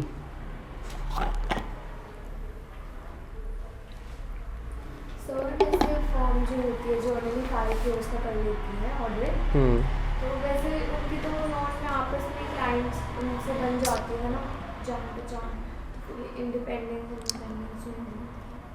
यार बहुत सारी फर्म्स में, जैसे फॉर एग्जांपल ईवाई का क्लाइंट है रिलायंस, रिलायंस बड़ी कंपनी है, ईवाई क्लाइंट तो जाने नहीं देगी, पर ईवाई को ऑडिटर रहना 5 साल तक, तो वो क्या करती है कि इंटरनली अपनी टीम चेंज कर देती है कि इस बार ये पार्टनर ऑडिट कर रहा है, इस बार ये पार्टनर ऑडिट कर रहा है, कि 2 साल तक इसने कर लिया, फिर अगले 2 साल इसने कर लिया। ऐसी बहुत सारी चीज़ें की जाती हैं ताकि इंडिपेंडेंस हैम्पर ना हो। प्रैक्टिकली ऐसा होता है, और ये चीज़ें हम पढ़ते नहीं, लॉ में पढ़ते हैं हम, आपने पढ़ी होनी चाहिए थी क्या सर? कि इंटरनल रोटेशन होता है कंपनी ऑडिट में, पढ़ते नहीं हो आप, आपने लो कर लिया तो आपको ये पता होना चाहिए था। वो उसी में है सर, ऑडिटर एंड ऑडिटर्स में।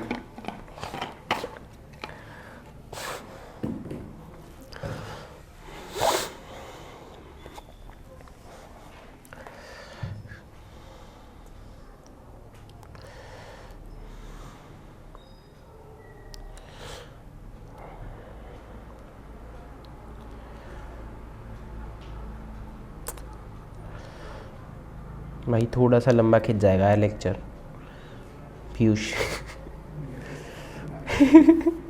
पता नहीं यार कंप्लीट क्यों नहीं हुआ, हो तो जाना चाहिए था 12 बजे तक, स्टिल पर थोड़ा ही खींचेगा, ज़्यादा नहीं खींचेगा, 10 मिनट मैक्स। मैडम पे इल्ज़ाम डाल दे कि मैडम लेट आई इसलिए। मैं डाल दूँ। 5 मिनट ही तो था। अरे मैं तो मजाक कर रहा हूँ मैडम, चिंता मत करो, बैठना पड़ेगा इसको, इसने मैसेज करके कहा है कि सर चाहे 2 घंटे के ले लो, अरे वो कर रहा था, हाँ, तो क्यों हीरो बन रहा था मैसेज पे, अब 2 घंटे के लेंगे, बैठ जाओ चुपचाप। चेंज हो गया। हीरो बनवा लो इनको बस। हाँ, ऐसा कर दिया मैंने। हाँ मैं बताता हूँ, कह रहा कल इतने कॉन्फिडेंस में कि सर अब तो मैं ढूंढ के निकालूंगा। सर पूछ रहे मैसेज करके, सर तृप्ति को जानते हो? अब सुन, अगर कोई बंदा इतना सा भी होमवर्क करे तो एटलीस्ट वो मेरी इंस्टाग्राम आईडी पे जाए, वो देखे कि मैंने किस किस को फॉलो कर रखा, उनमें से किसी का नाम ले। भाई इस लड़की का तो मैंने नाम भी कभी नहीं सुना, कह रहे मैं सर तो जब आपको आपके किस पंडित से पूछ के आया था तू? वो नहीं था क्या शिवम कौन? हाँ है, उससे पता चला मैंने उनके थ्रू। तृप्ति, हाँ, मैंने नाम भी नहीं सुना नाम- किसी। नाम मेरे को भी नहीं समझ आया था, उन्होंने क्या बताया था, तृप्ति बताया था, ऐसे कुछ बताया था। तो सर आपका निकनेम चीकू है? नहीं ये बता रहा था। आपका है नहीं? नहीं अच्छा, अब आगे वो कर लो। कौन बताता है तेरे को? नहीं, चीकू तो कोई नहीं बुलाता भाई मेरे को। क्या चीकी है या चीकू है? नहीं भाई है अब मुझे थैंक यू मुझे बताने के लिए। एक बात बताओ मुझे एक चीज। हाँ जो शिवम कर गया हाँ वो महीने तक तक नहीं है। हाँ आप आए हो हाँ हाँ फिर सर, उस- जनता कॉलोनी में रहते हो? नहीं, मैं इंदिरा कॉलोनी में रहता हूँ, फ्रेंड है। मेरा दोस्त है। तो मेरा उसके घर आने से मेरा नाम थोड़ी बदल जाएगा। अरे उसी को मुझे सुना हुआ है मैंने। कुछ भी कुछ भी क्या? ऐसे ही वो पागल बना रहे, पागल बन के आ जाता है। अब मैं कह दूंगा तो बी प्रोफेशनली स्केप्टिकल भाई, पढ़ा दिया कंसेप्ट। एक बात बोलो, मैं यही तो देखूंगा ना कि दोस्त से तो पूछूंगा, आप थोड़ी ना डायरेक्ट बताओ। You should be professionally sceptical. हाँ तो फैक्ट्स को वेरीफाई करो, ऑर्डर ऑडिट प्रोसीजर्स लगाओ, जाके देखो, जाके देखो इंस्टाग्राम पे कि क्या कोई तृप्ति नाम की लड़की है मेरे इंस्टाग्राम पे, है ही नहीं। आज भी पता चला फेक आईडीज होती हैं मुझे। हाँ आपने फेक आईडी बनाई है? मैंने फेक आईडी बनाई है। सेकंड आईडी बना रखी हो आपने? क्यों बनाऊंगा? तुमसे छुपाने के लिए। बता। कुछ भी हो सकता है। कुछ भी हो सकता, कुछ भी। लेके आइयो क्लास में 500 रुपये, अब तो गया तू। या तो नाम लेके आइयो या पार्टी देगा। क्या खाना मैडम, सोच लिया आपने? सोच लो फिर। आप ये नहीं सोच पा रहे हो क्या खाना। आपका तो पिज़्ज़ा फेवरेट है ना, तो पिज़्ज़ा मंगाएंगे। मंगाओ, कुछ भी मंगाओ। पैसे तूने देने, मंगाओ कुछ भी मंगाओ। मैं दे दूंगा, मंगाओ। हाँ ठीक है, सबसे पहले तो नाम ही आएगा। नाम आएगा, ठीक है क्या रखे ऐसे 2 दिनों को, पता नहीं आ जाएगा तो ठीक है। ठीक है। नहीं आएगा तो पार्टी तुम देने का भाई, ये बता दो। 3 तारीख को भाई क्लास है ना अपनी। अगर इसने सही नाम बता भी दे तो आप accept हाँ कर लूँगा, मैं कर लूँगा। इतना तो मेरे को जानने वाले लोग जानते हैं कि मैं झूठ तो बोलता नहीं। ऑडिट एंगेजमेंट बना के फिर हम फंसाओगे।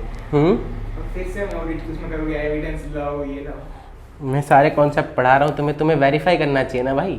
अदर ऑडिट प्रोसीजर्स लगाने चाहिए। तुम कुछ भी कर रहे हो। और इंस्टाग्राम आईडी भी पब्लिक है मेरी। ऐसा भी नहीं कि भाई रिक्वेस्ट भेजेगा मैं एक्सेप्ट ना फिर करूँ। आपकी तो ऑफिशियल होगी ना, तो Official आपने है। ऐसे हर किसी को फॉलो किया होगा। मैंने देखी नहीं, मेरी 2 आईडीज़ हैं। एक है आपके 2। हाँ, एक जो मैंने सीए मतलब टीचिंग में आने के बाद बनाई है। एक मेरी जो पर्सनल आईडी है, मैंने दोनों ही पब्लिक कर रखी है। वो फर्स्ट वाली मैंने इसलिए कर रखी है, मतलब क्योंकि सीए वाली आईडी पे तो मैं सिर्फ ये कंटेंट, सीए वाला सिलेबस ये सब डालूँ ना, उसमें मैं फोटो वोटो अपने कुछ ऐसे डालता नहीं है सच। ऑफिशियल और अनऑफिशियल। ये क्या क्या चीज़ें बुलवा रहे हो तुम रिकॉर्डिंग में मुझसे? तुम काम कर लो, आ जाओ आगे पढ़ लो। जूल कर इसकी अभी। अब पूरा भारत देश सुनेगा कि सर क्या बता रहे हैं अपनी क्लास के बच्चों को। एडिट कर देना। भाई मैं एडिट यार, अब इसके लिए मेरे को पूरा लेक्चर दोबारा देखना पड़ेगा अपना कि मैं क्या पढ़ा रहा हूँ, कहाँ पे ये बात आई है। इसको पोस्ट कर देते एक बार। मुझे बता के तूने ये डिस्कशन शुरू करी थी। छोड़ो, सुनो, अच्छा चलो कोई बात नहीं, सॉरी जी। SQC1 acceptance and continuance of client relationship and specific engagement. पिछले तक अब सब कुछ क्लियर हो गया ना, अब तक जो पढ़ा? ठीक है। अब एक बात बताओ, हम ऑडिट एंगेजमेंट क्लाइंट से लेंगे, हम बात करने जाएंगे, तो कब कब एंगेजमेंट लेते हैं हम? या तो हम क्लाइंट बिल्कुल नया होगा, नया क्लाइंट ढूंढा, नई एंगेजमेंट आई। क्या नए क्लाइंट से हमें पुरानी एंगेजमेंट मिल सकती है कि क्लाइंट नया है लेकिन एंगेजमेंट हम कर रहे थे? ऐसा कुछ होता है? लॉजिकल नहीं। पुराना क्लाइंट है या नया क्लाइंट है, 2 चीज़ें हो सकती हैं। अब नए क्लाइंट से नई एंगेजमेंट लेंगे, पुराने क्लाइंट की हो सकता है या तो हम कोई एंगेजमेंट कर रहे हो एग्जिस्टिंग, या उसने कहा कि सर आप ऑडिट तो कर ही रहे हो, एक कंसल्टेंसी और कर दो, टैक्स ऑडिट और कर दो, या कुछ और दे दो सर्विस। तो नए क्लाइंट की नई एंगेजमेंट भी हो सकती है और पुरानी एंगेजमेंट भी हो सकती है। तो नया क्लाइंट, पुराना क्लाइंट, नए क्लाइंट की नई एंगेजमेंट, पुराने क्लाइंट की या तो नई एंगेजमेंट या तो पुरानी एंगेजमेंट। समझ में आ रहा है? देखो ये चार्ट देखो छोटा सा, पेज नंबर 27 पे नीचे ब्लू में जो बना रखा है, दिख रहा है कि ऑडिट एंगेजमेंट तरह तरह की हो सकती है। या तो नया क्लाइंट होगा या फिर पुराना क्लाइंट होगा, एग्जिस्टिंग क्लाइंट होगा, नए क्लाइंट की नई एंगेजमेंट होगी, या फिर एग्जिस्टिंग क्लाइंट होगा तो उसकी नई एंगेजमेंट भी हो सकती है और एग्जिस्टिंग एंगेजमेंट भी हो सकती है। सिंपल है, लॉजिकल है। ठीक है। हम जब ये चीज़ें एक्सेप्ट करेंगे तो हम क्या चीज़ें देखेंगे? साथ में लिखा हुआ है, हम देखेंगे क्लाइंट की इंटीग्रिटी और क्लाइंट का compliance with laws and regulations. Client honest है क्या, क्लाइंट ईमानदार है क्या, उसकी रेपुटेशन कैसी है, और क्या क्लाइंट लॉज एंड रेगुलेशंस के साथ कंप्लाई कर रहा है। ये 2 चीज़ें देखनी। फिर जब हम ये देखेंगे क्लाइंट सही है, ईमानदार भी और लॉज एंड रेगुलेशन के हिसाब से काम भी कर रहा है, हम देखेंगे कि हमारी कंपिटेंसी है क्या, कि हमारे पास इतनी बड़ी ऑडिट टीम है क्या कि हम उसका क्लाइंट का ऑडिट कर सकें, क्या हमारे पास इतनी एक्सपर्टीज है क्या। अगर आपको मान लो कोई केमिकल इंजीनियर मिला ही नहीं और केमिकल फैक्ट्री का ऑडिट करने का ऑप्शन मिल रहा है, तो आप कैसे करोगे, हमारे पास कॉम्पिटेंसी है ही नहीं, ठीक है। आपको एक्सपर्ट्स की हेल्प चाहिए लेकिन आपको एक्सपर्ट्स मिल नहीं रहे, तो आप वो ऑडिट एक्सेप्ट नहीं करोगे, ठीक है।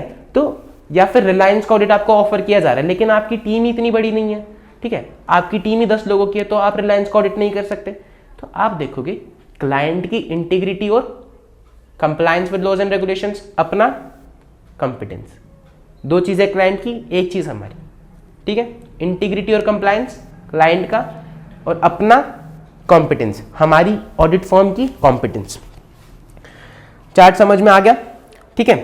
अब देखो इधर पढ़ो, acceptance and continuance of client relationship and specific engagement.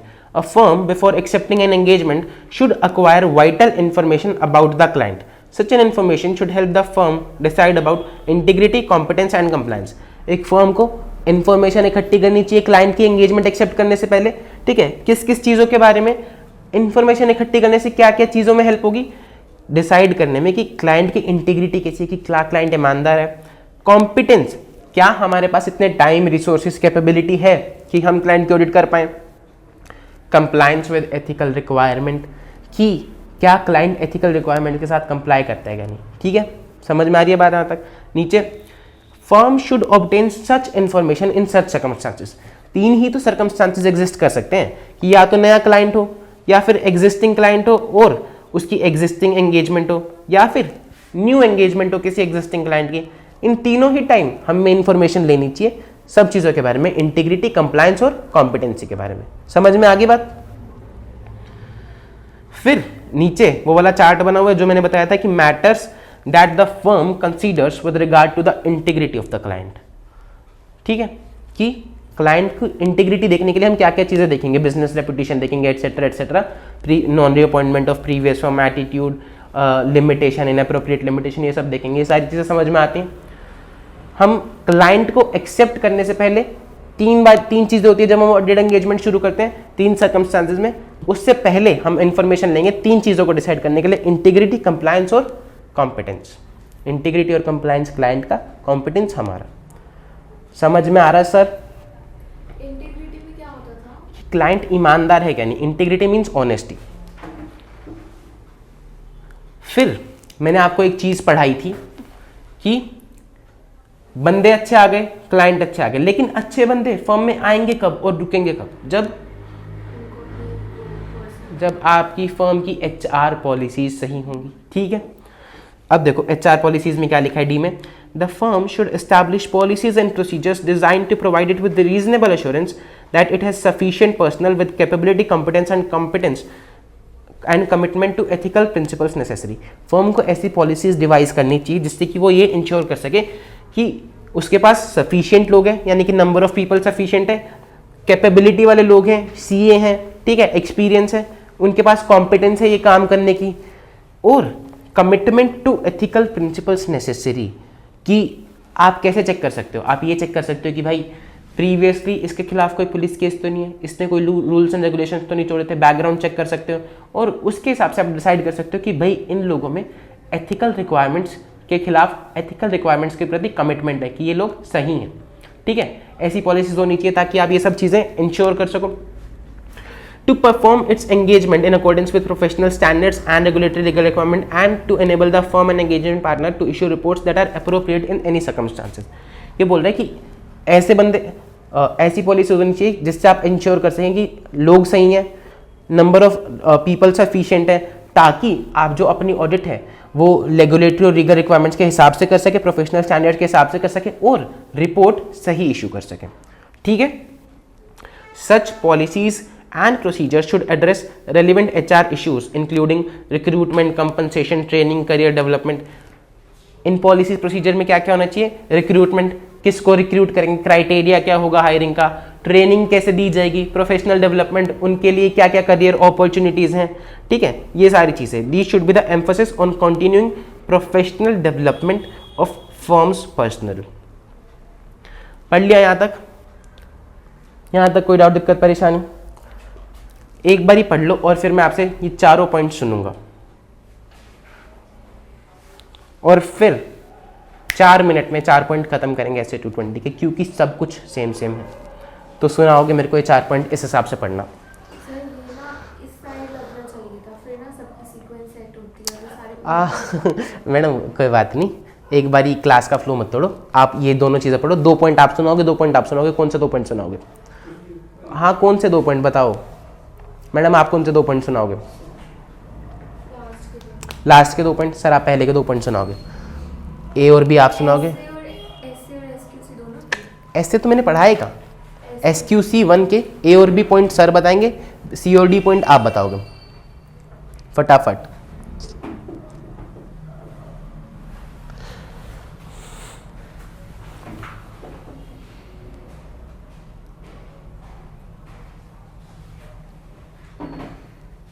पढ़ो पढ़ो।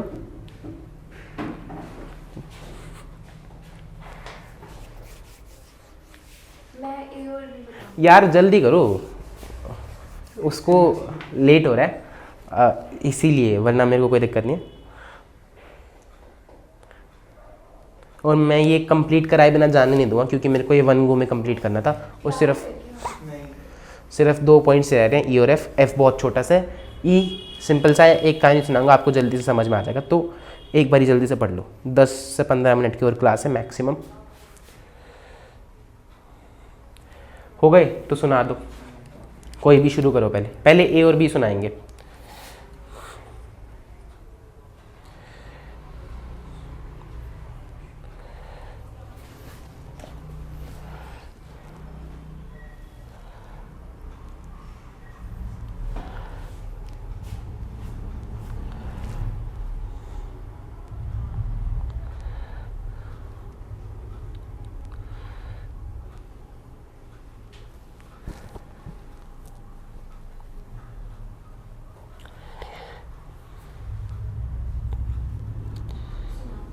सुनाओ।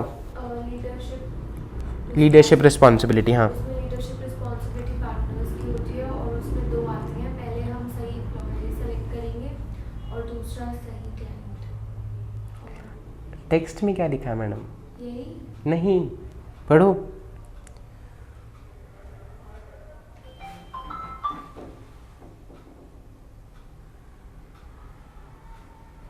सर टेक्स्ट में और इसमें वैसे अलग अलग है। हाँ, वो तो आपके पूरे 6 पॉइंट का चार्ट था ना मैडम, कि बंदे सही आएंगे, क्लाइंट सही लाओ, HR पॉलिसी सही रखो, ऑडिट कराओ।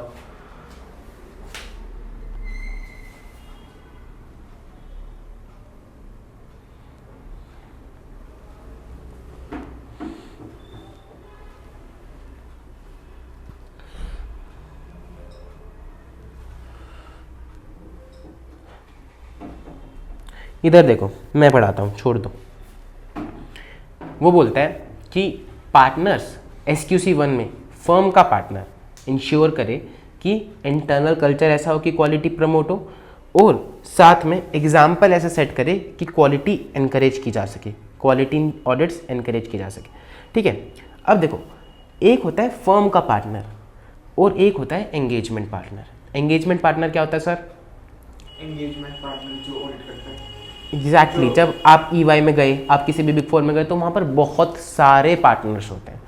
तो आपने किसी पर्टिकुलर कंपनी का ऑडिट किया, तो आप उस कंपनी की एंगेजमेंट के लिए एंगेजमेंट पार्टनर बने, तो सारी रिस्पॉन्सिबिलिटी एंगेजमेंट पार्टनर की। बात समझ में आई?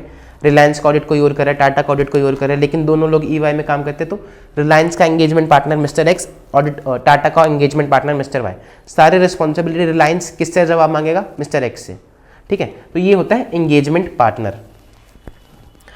अब देखो, ये बोल रहा है SQC 1 में, SQC 1 पूरी फर्म पे अप्लाई होता है, तो बोल रहा है कि लीडरशिप क्वालिटी आपकी है, पूरी फर्म में आपको क्वालिटी कल्चर मेंटेन करना है। SA 220 बोलता है कि आपको अपनी टीम में, आपको अपनी ऑडिट में क्वालिटी मेंटेन करनी है।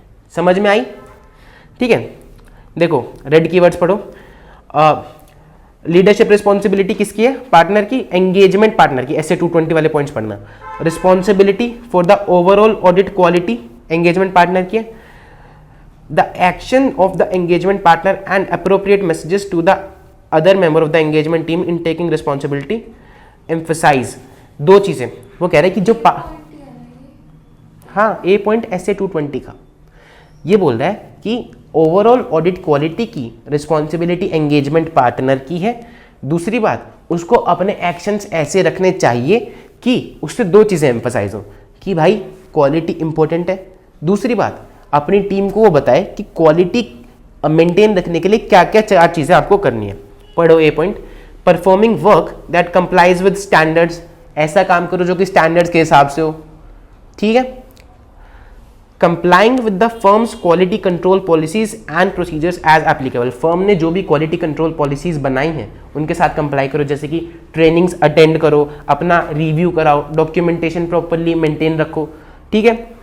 ये क्या बता रहा है कि क्वालिटी के लिए क्या क्या चीज़ें फॉलो करनी है, कि काम स्टैंडर्ड के हिसाब से करो, फर्म की इंटरनल कंट्रोल पॉलिसीज के साथ कंप्लाई करो, issue audit reports that are appropriate in this circumstances, जो रिपोर्ट सही हो उस सर्कमस्टांसेस में अप्रोप्रिएट हो वो इश्यू करो, कि अगर क्लीन रिपोर्ट इश्यू करनी है कि सब कुछ सही है तो वो करो, और सब कुछ गलत है तो एडवर्स रिपोर्ट इश्यू करो कि क्लाइंट ने सब कुछ गलत बता रखा है।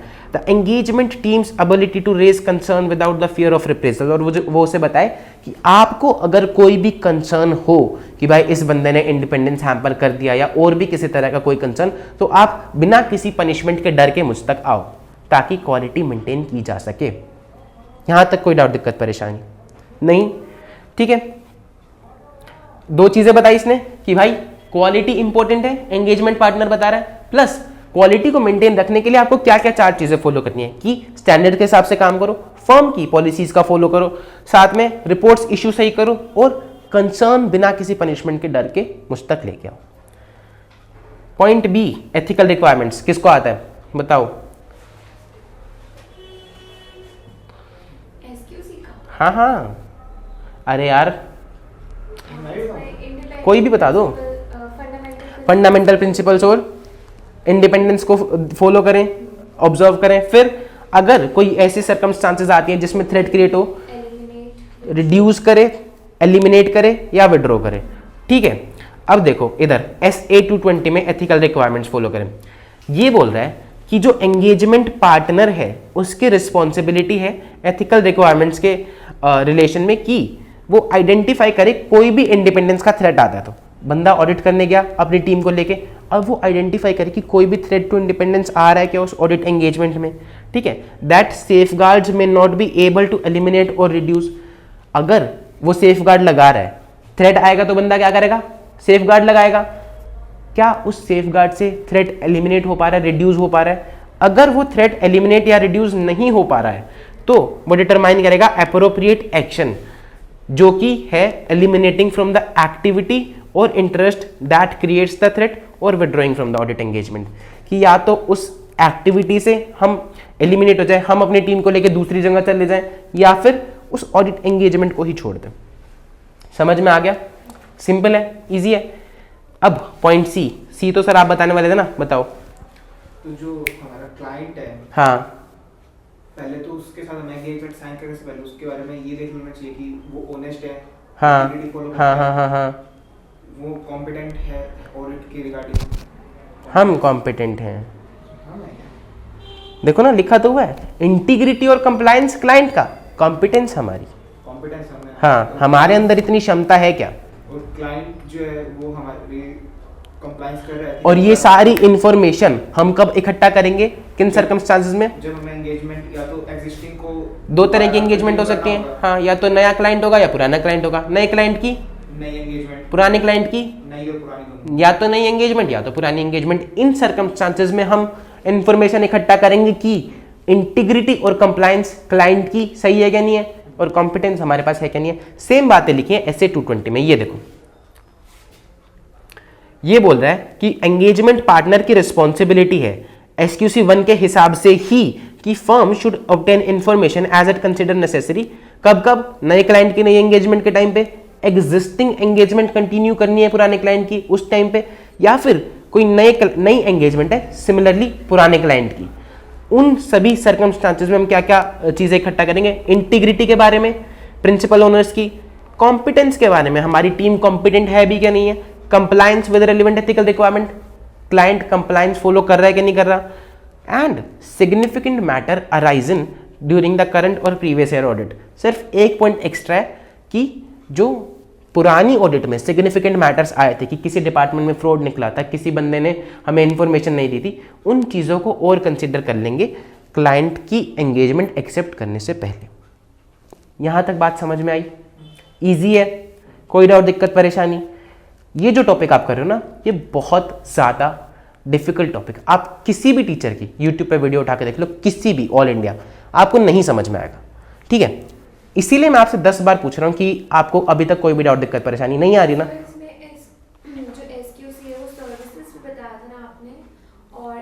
SQC1 सब पे लगता है, ऑडिट, रिव्यू, सर्विसेज या फिर अश्योरेंस एंगेजमेंट, फर्म पे लगता है, फर्म पे SQC1।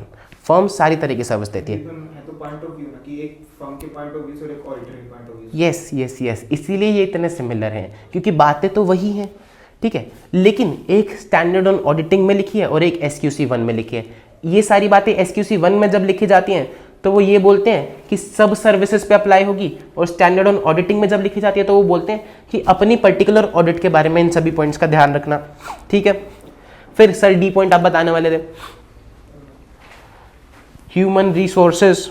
जो फर्म है उसको स्टैंडर्ड्स सेट करनी चाहिए और पॉलिसी बनानी चाहिए कि जो पर्सनल हायर हो रहे हैं उन पे रीजनेबल एश्योरेंस को कर सकें। हाँ जी, कि वो उनकी कैपेबिलिटी, उनको कॉम्पिटेंस और सही है कि फर्म को ऐसी पॉलिसीज प्रोसीजर बनानी चाहिए कि रीजनेबल एश्योरेंस ले सके कि नंबर ऑफ पर्सन सही है, कैपेबिलिटी कॉम्पिटेंस सही है, एटसेट्रा, ताकि एंगेजमेंट जो है, ऑडिट जो है, रिलेटेड सर्विस जो है वो स्टैंडर्ड्स के हिसाब से परफॉर्म की जा सके और रिपोर्ट अप्रोप्रिएट इशू करी जा सके।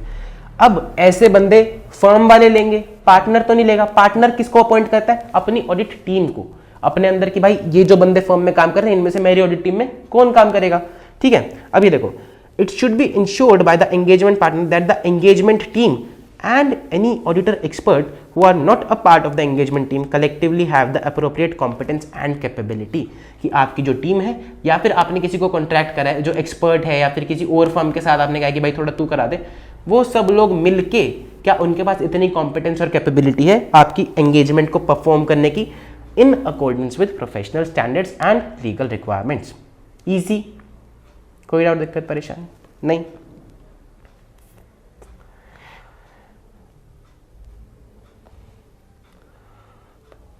अब एक बहुत छोटा सा टॉपिक है और एक छोटी सी कहानी जिसका जवाब मैडम देंगी या सर कोई भी दे देना। देखो, सर ट्रैवल कर रहे थे ट्रेन में। ठीक है, सर को जाना था ऑडिट पे, काला सूट बूट कोट पहन के सर गए ट्रेन में। ट्रेन निकलने वाली है, सर भाग रहे हैं। सर ने भाग भाग के ट्रेन पकड़ी, पीछे से एक लड़की आ रही है, DDLJ मूवमेंट याद आ रहा है, भागी भागी। ठीक है, अब सर देख रहे हैं चांस है, मान लो सर ने हाथ दिया, लड़की ने हाथ लिया, ट्रेन में बैठ गए। बाई चांस किस्मत इतनी अच्छी थी सर की कि सर इस सीट पे बैठे हैं, मैडम इस सीट पे बैठी है, आमने सामने।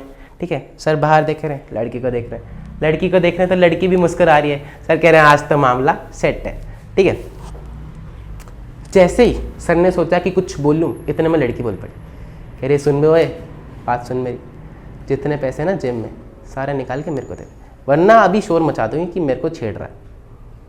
अब क्या करें सर ऐसी सिचुएशन में? सर तो 7 जन्मों के सपने सजा रहे थे, मैडम ने कहा कि पैसे निकाल के दे वरना शोर मचा देंगे। अब सर क्या करें बताओ? मैडम कह रही है पैसे दे दें। सर आप क्या करोगे? पैसे दे दोगे? ऐसे कैसे बताओ क्या करोगे?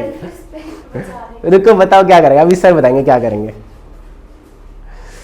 बैठ जा बैठ जा, बताओ बताओ क्या कि मैं मैडम की इज्जत लूट रहा हूँ क्या? क्या चिल्लाएगा? सर क्या करोगे आप बताओ जल्दी। हाँ अभी तो आप 2 ही बैठे थे, रोमांटिक मूवमेंट बन रहा था जब तक तो आप 2 बैठे थे, अब कह रहे ऐसा थोड़ी मैं ही बैठा हूँ। जल्दी बता क्या करेगा? बस लगा ले, फिर यहाँ लगा ले, सिचुएशन होगी तब लगाएगा। कह रहा नहीं, रुक जा, उसने तो सुना हुआ है ना, उसको तो पता है क्या करेंगे। तुम बताओ। हाँ वो जाने देगी है वो जाने देगी। नाम नहीं बताया। अरे वो ये बता कंडीशन में करेगा क्या, ऐसी सिचुएशन में करे? दे दूंगा मैं तो ले आखिर में आ गया कह रहा पैसे ही दे दूंगा। वो तो मैडम ने पहले ही बता दिया था पैसे देगा। कह रहा ऐसे कैसे दे देंगे, बन गया शाना। नहीं मिला कोई आंसर। देख उठ के जाएगा तो वो शोर मचा देगी, फिर तू पिटेगा, पैसे भी जाएंगे और कपड़े भी फटेंगे। नहीं वहाँ पे तो मैं ढूंढ पिटेगा वो। ट्रेन में तो और है। ट्रेन में तो हो रहे हैं, उस जगह पे कोई नहीं था।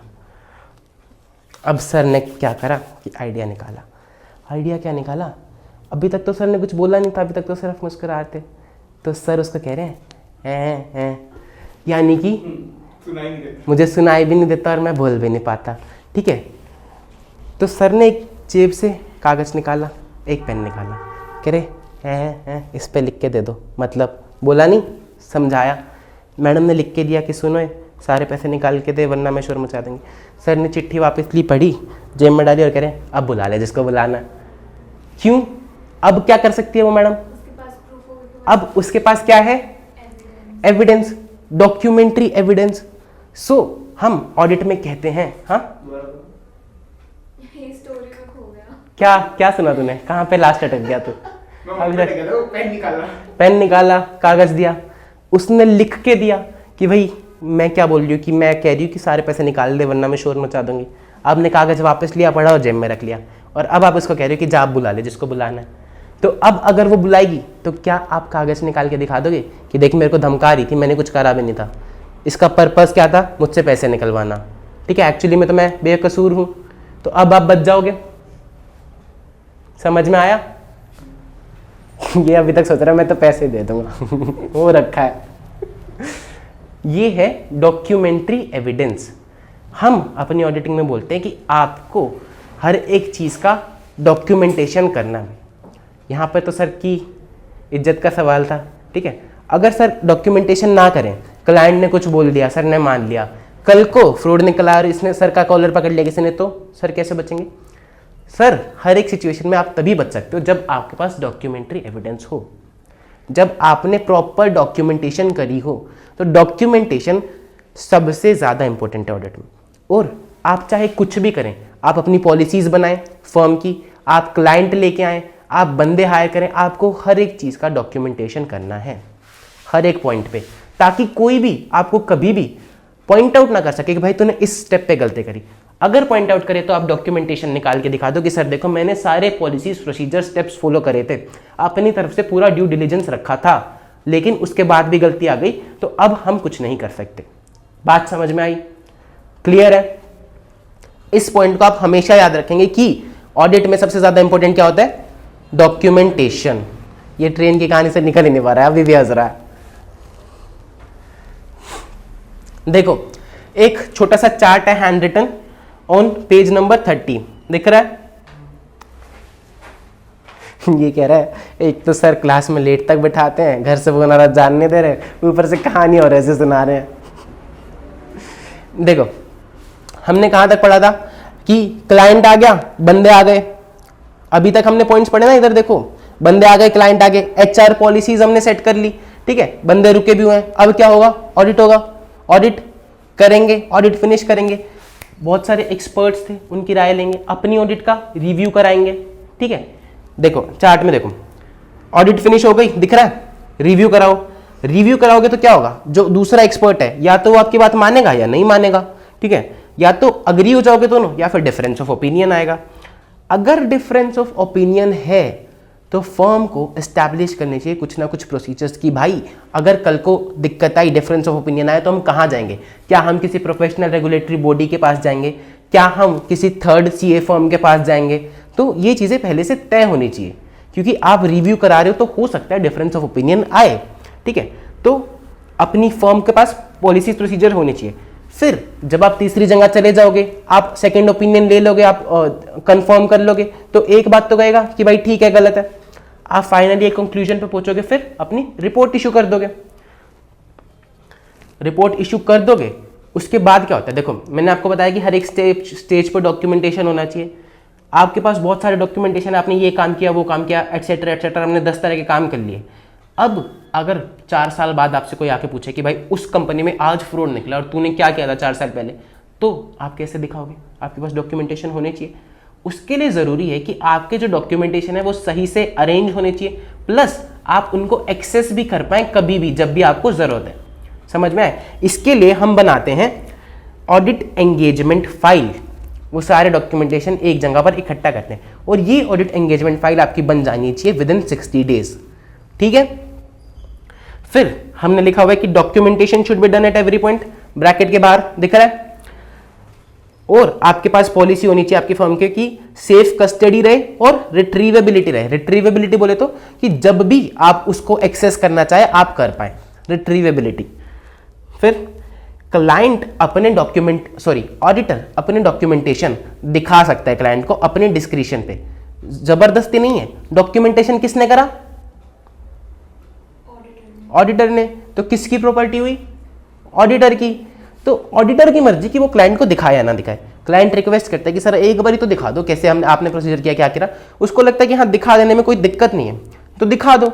अगर उसको लगता है कि नहीं दिखाना चाहिए तो नहीं दिखाए, मना भी कर सकता है, डिस्क्रिशन है, जबरदस्ती नहीं है। And these should be retained for 7 years। ऐसा थोड़ी आप जिंदगी भर संभाल के रखोगे, भाई 50 साल बाद फ्रॉड निकला तो भाई अब क्या, अब तो कर लिया हो ना उसने कुछ और, हमने तो 50 साल पहले। 7 years तक आप इस डॉक्यूमेंटेशन को संभाल कर रखो। ठीक है, समझ में आ गई बात?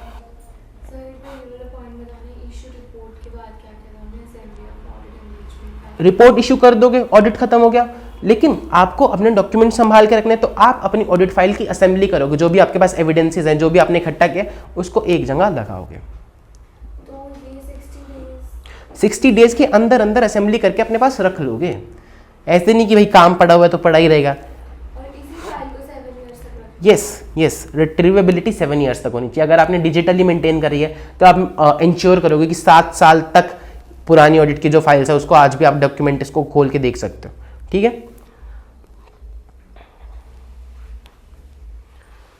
पढ़ें एक बारी।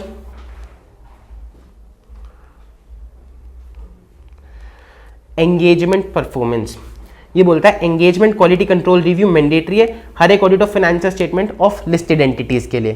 ठीक है, यानी कि जब भी आप किसी भी लिस्टेड एंटिटी का ऑडिट करोगे तो आपको क्वालिटी कंट्रोल रिव्यू कराना ही है अपनी ऑडिट का। क्यों ऐसा? क्योंकि लिस्टेड कंपनीज की फाइनेंशियल स्टेटमेंट्स जनता पढ़ती है, उसके बेसिस पर डिसीजन लेती है, तो आप इंश्योर करो कि एटलीस्ट वो तो सही है। ठीक है, फिर ये बोल रहे हैं जब आप रिव्यू कराओगे तो क्या हो सकता है? डिफरेंस ऑफ ओपिनियन हो सकता है। ठीक है, एंगेजमेंट क्वालिटी कंट्रोल रिव्यू में वो चेक क्या करता है कि जो आपकी ऑडिट टीम ने जजमेंट ली है और जो कंक्लूजन पे पहुंचे हैं वो ठीक है क्या नहीं है। आप ऑडिट करोगे जजमेंट के हिसाब से अपनी जजमेंट लोगे और कंक्लूजन पे पहुंचोगे कि फाइनेंशियल स्टेटमेंट सही है कि नहीं, दोनों चीजें चेक करेगा कि सही है कि नहीं है।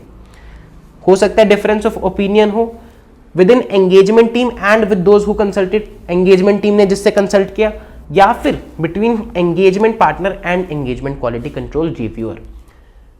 देखो ऑडिट टीम है, ऑडिट टीम ने ऑडिट करी, पार्टनर को दिखाई, पार्टनर कह रहा है कि सही है, या तो पार्टनर ही कह रहा है कि भाई सही नहीं है तो चेंज करी जाएगी। ठीक है, ऑडिट टीम कह रही है कि सर वो कुछ और कह रहा है लेकिन हमारे हिसाब से ये होना चाहिए। पार्टनर कह रहा है कि भाई ठीक है तुम जो कह रहे हो वो सही है, तुम ऐसे ही बनाओ, मैं देखूंगा।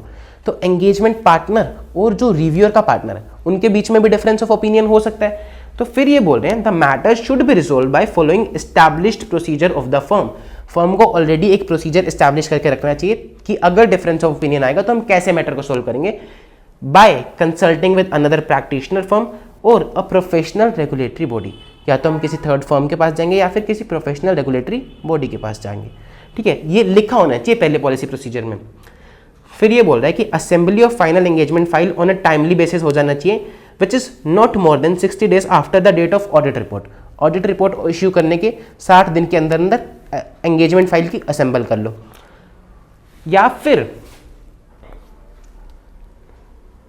And in other cases within the limit appropriate to the engagement, या और कोई केस में जो भी लिमिट आपको अप्रोप्रिएट लगती है। फॉर एग्जांपल अगर आपने ऑडिट नहीं करी, कोई और काम किया है, तो उस केस में भी आप अपनी एंगेजमेंट फाइल असेंबल कर लो एक रीजनेबल टाइम पीरियड में।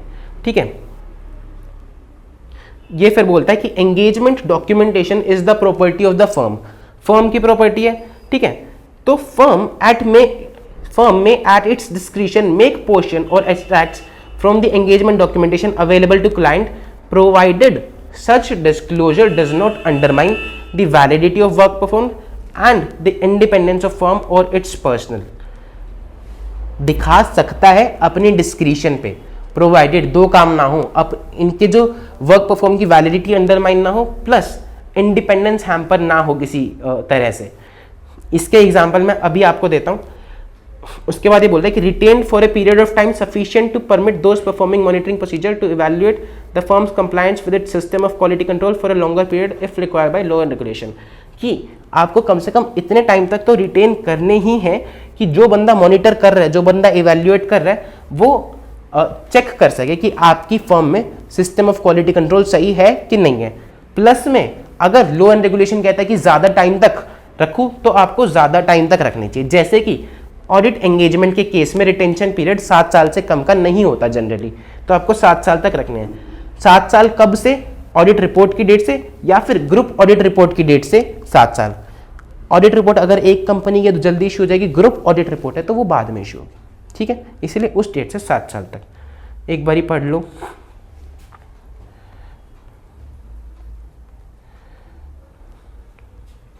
बस एक पेज रह गया, छोटा सा आधा पेज, एक पेज लगा लो बस, वो भी, और हमने सारी चीज़ें पढ़ी ली हैं तो वो जल्दी से कवर करा दूंगा ऐसे वाला।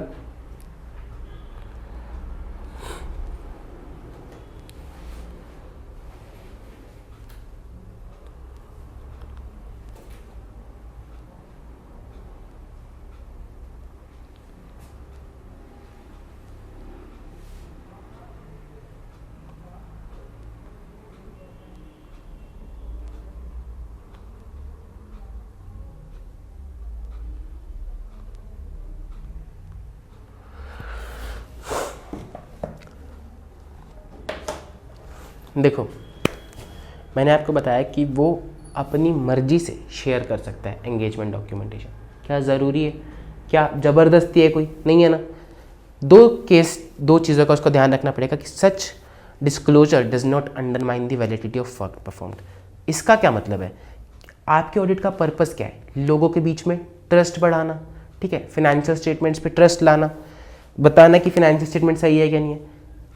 अब देखो, इंटरनल कंट्रोल में मिली वीकनेस, ठीक है, ऑडिट चेक करते टाइम, लेकिन उससे अभी तक कुछ गड़बड़ी हुई नहीं है, तो फिनेंशियल स्टेटमेंट सही है। आपने बता दिया कि फिनेंशियल स्टेटमेंट सही है, और आपने एक चीज़ बता दी मैनेजमेंट को कि आप प्लीज़ अपने इंटरनल कंट्रोल को थोड़ा स्ट्रॉन्ग बनाइए। मैनेजमेंट आपसे पूछ रही है कि सर आप मेरे को डिटेल में बताइए कि कहाँ कंट्रोल में गलती है और उससे क्या हो सकता है, रिस्क क्या है। अगर आपने मैनेजमेंट को बता दिया तो क्या हो सकता है? चांसेस है कि वो जो मैनेजमेंट वाला बंदा वो फ्रॉड निकले, और अब उसको पता चल गया लूप होल का है, तो उस लूप होल का फ़ायदा उठा के वो फ्रॉड कर दे। समझ रहे हो? पर्पस क्या था? देखना कि फाइनेंशियल स्टेटमेंट सही बने। आपने देखा सही बनी हुई है, आपने एक ऐसा डिस्क्लोजर कर दिया कि अब वो बंदा लूप होल करके फ्रॉड कर रहा है, तो जो काम था उसकी वैल्यू क्या रही? घट गई, अंडरमाइन हो गई, ठीक है। सिमिलरली मैनेजमेंट ने ट्रांजैक्शन की रिलेटेड पार्टी के साथ सेम अमाउंट पे, जैसे 100 रुपये का कस्टमर को बेचते हैं, वैसे मैनेजमेंट ने रिलेटेड पार्टी को बेच दिया। तो मैनेजमेंट ने समझा नहीं जरूरी कि डिस्क्लोज करना, क्योंकि उसी अमाउंट पे बेच रहे हैं। लेकिन आपने कहा कि सर लॉ में लिखा है ट्रांजैक्शन विद रिलेटेड पार्टी आपको डिस्क्लोज करनी है। ऑडिटर ने ये बात बता दी कि transaction with related party disclose नहीं करी हुई। अब कॉम्पिटिटर आया टीवी पे, कह रहा है ये देख लो, ये है तुम्हारी मैनेजमेंट, इसके शेयर खरीदे तुमने, transaction with related party disclose ही नहीं कर रही है, इससे क्या होगा? मार्केट में पैनिक आ जाएगा, शेयर प्राइस गिर जाएगा। हालांकि गलती तो कुछ करी भी नहीं थी, फाइनेंशियल स्टेटमेंट सही थी, ट्रस्ट बढ़ाना काम था। आपने एक डिस्क्लोजर दिया जिसकी वजह से वो ट्रस्ट कम हो गया, मार्केट में पैनिक क्रिएट हो गया, जो पर्पस था ऑडिट का वही खत्म हो गया। ट्रस्ट बढ़ाना चाहिए था आपको, सही थी, लेकिन ट्रस्ट कम हो गया लोगों का। So this is undermining the validity of work perform. अब दूसरा था इंडिपेंडेंस हैम्पर ना हो, कि आप उनको सारे ही डॉक्यूमेंट्स, एक्सट्रैक्ट्स, अपने एविडेंसेस दिए जा रहे हो, सामने वाले को, देखने वाले को लगे कि भाई पक्का मैनेजमेंट ने पैसे दिए, मिला हुआ ऑडिटर है, सब कुछ तो दे रहा है, तो इंडिपेंडेंस हैम्पर हो रही है, ठीक है। तो ये सारी चीज़ें नहीं करनी है। ये दो चीज़ों का ध्यान रखना है जब आप अपने एक्सट्रैक्ट्स, अपने पोर्शन डॉक्यूमेंटेशन के शेयर करते हो मैनेजमेंट के साथ।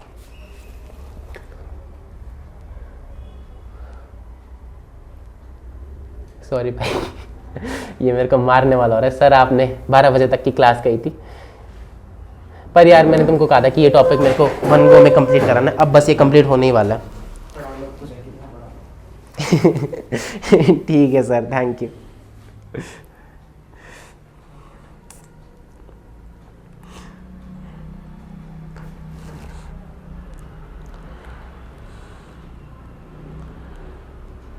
कह रहे सर आपकी क्लास तो कॉर्पोरेट ऑफिस बनती जा रही है, आने का टाइम है, जाने का टाइम ही नहीं है।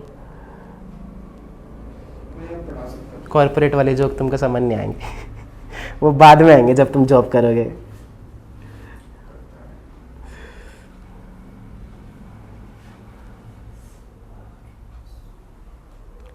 पढ़ लो प्लीज़ एक बारी, और कोई सवाल हो तो पूछिए प्लीज़।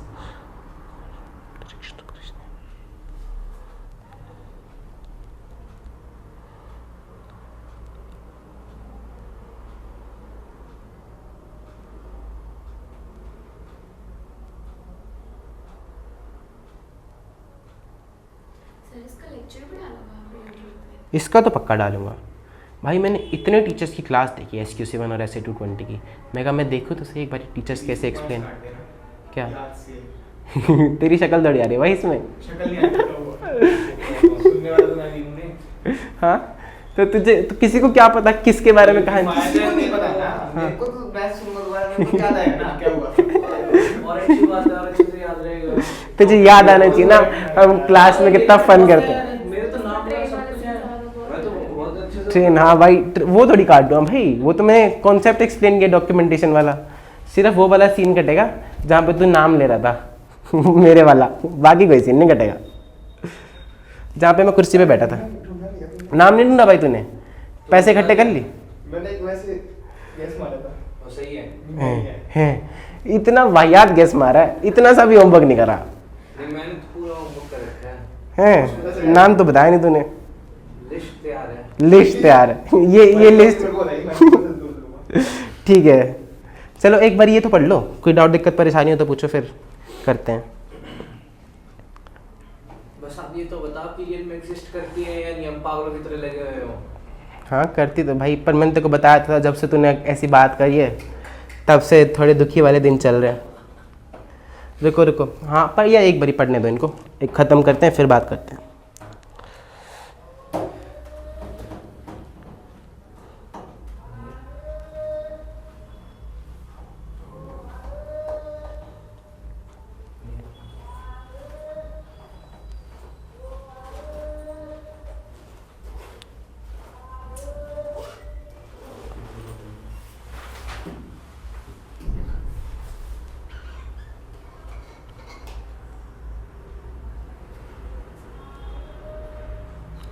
देखो 1 मिनट पढ़े दूसरे वाला SA220।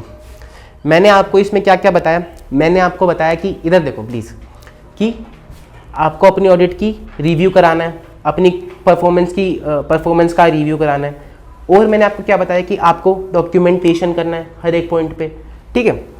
मैंने आपको बताया कि दूसरे लोगों से कंसल्ट करना है, ये 3 चीज़ें बताई। अब इधर आ जाओ SA220 पे, ये क्या बोलता है। SA220 किस पे अप्लाई होता है, एंगेजमेंट पार्टनर पे, ऑडिट के कंटेक्स्ट में, ठीक है। ये बोलता है कि एंगेजमेंट पार्टनर की रिस्पॉन्सिबिलिटी है direction, supervision and performance of audit engagement की, ठीक है, in accordance with professional standard and legal and regulatory requirements.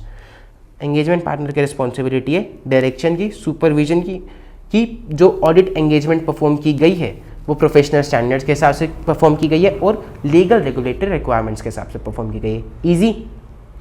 फिर रेड वाली कीवर्ड सुनो, ये बोलता है कि एंगेजमेंट पार्टनर ही रिस्पॉन्सिबल है for the audit report being appropriate in circumstances.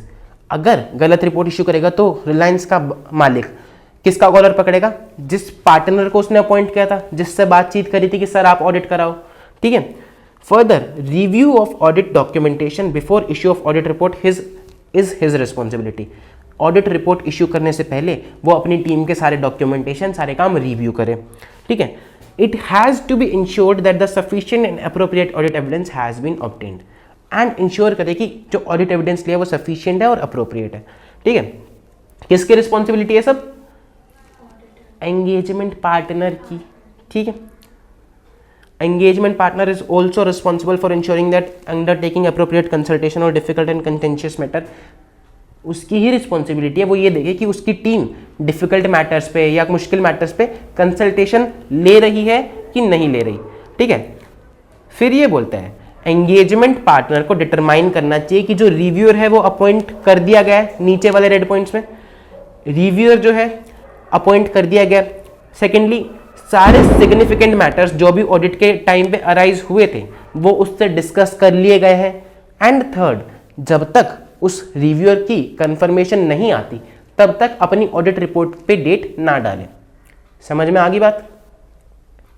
Sir engagement partner और ऑडिटर एक ही हम कह सकते हैं? एक मिनट, अगर रिव्यूअर की बात में और टीम की बात में कोई भी डिफरेंसेस आते हैं जो चेक करिए और जो ऑडिट टीम ने रिव्यू किया, तो हम क्या करेंगे? तो दोबारा उनको प्रोसीजर्स लगा के तो हम फर्म के क्वालिटी कंट्रोल प्रोसीजर्स को फॉलो करेंगे। फर्म ने कुछ ना कुछ तो लिखा होगा कि थर्ड पार्टी को कंसल्ट करना है या फिर किसी प्रोफेशनल लीगल रेगुलेटरी बॉडी को कंसल्ट करना है, तो हम एंगेजमेंट पार्टनर इंश्योर करेगा कि फर्म की पॉलिसीज और प्रोसीजर्स फॉलो की जा रही हैं डिफरेंस ऑफ ओपिनियन रिजॉल्व करने के लिए।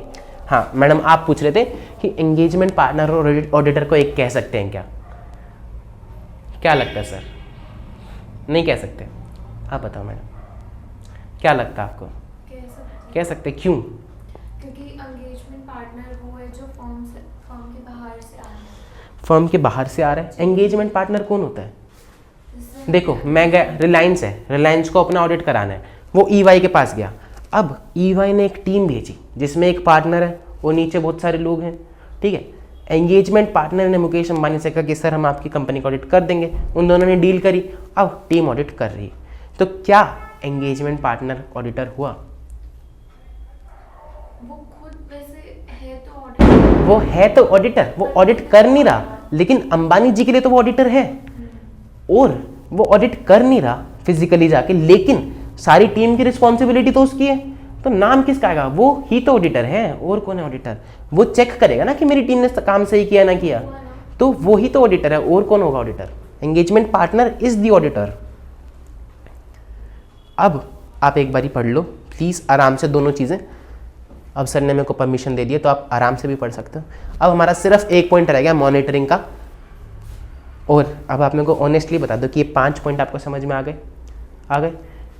छोटा सा चार्ट समझाया था मैंने आपको कि लीडरशिप रिस्पॉन्सिबिलिटी किसकी? पार्टनर की। SQC 1 में कौन सा पार्टनर है? फर्म का पार्टनर। और SA 220 में एंगेजमेंट पार्टनर, ठीक है।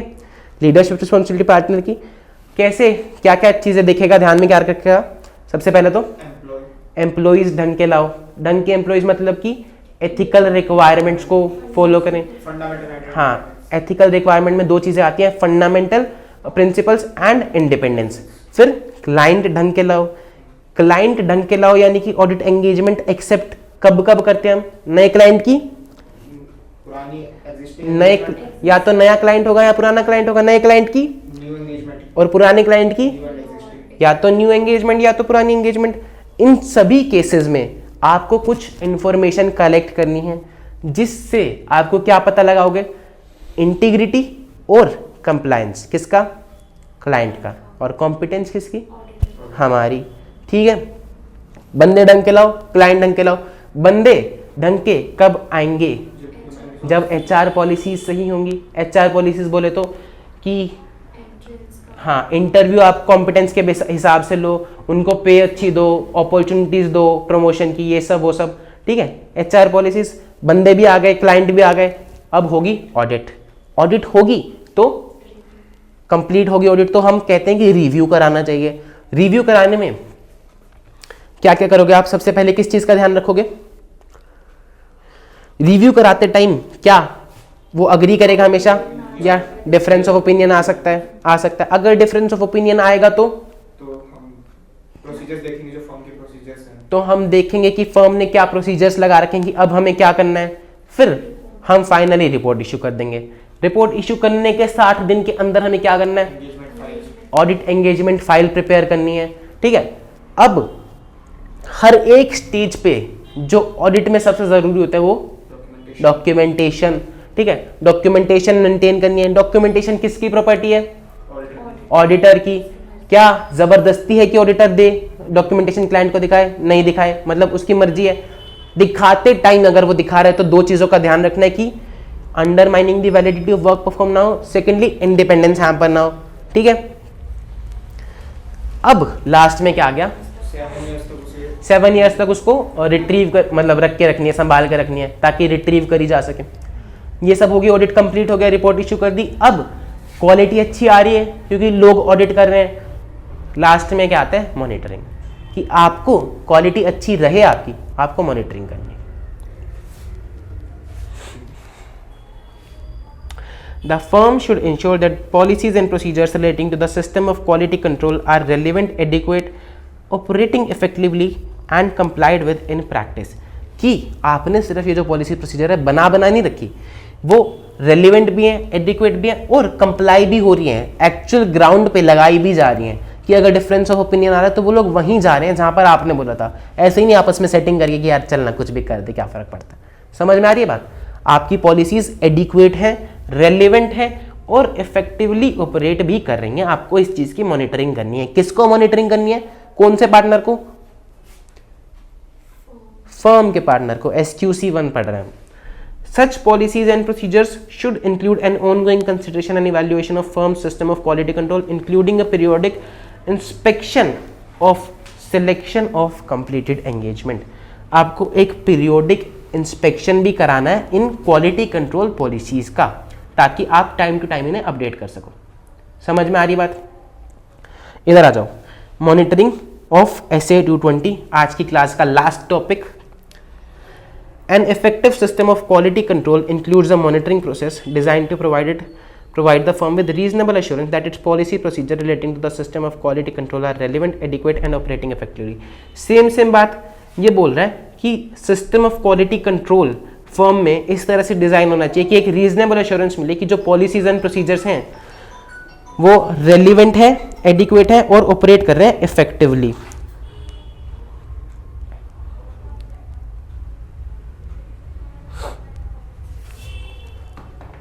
The engagement partner shall consider the result of firm monitoring policies as evident in the latest information circulated by firm and if applicable other network firms whether deficiencies noted in that information system may affect the audit engagement। ये बोलना चाह रहा है कि आप अपनी firm की policies procedure continuously monitor करोगे, पीरियोडिक रिव्यू कराओगे, तो हो सकता है कुछ गलतियां भी निकल आए, कुछ डेफिशिएंसीज भी निकल आए। अगर कुछ डेफिशिएंसीज निकली तो उसका इम्पैक्ट आपकी ऑडिट पे भी आ रहा होगा। तो एंगेजमेंट पार्टनर की रिस्पॉन्सिबिलिटी कि वो देखे कि कहीं कोई एडवर्स इंपैक्ट उनकी ऑडिट पे तो नहीं आ रहा, including the engagement team and the experts, दोनों पे। ठीक है, आई बात समझ में? पढ़ लो एक बारी।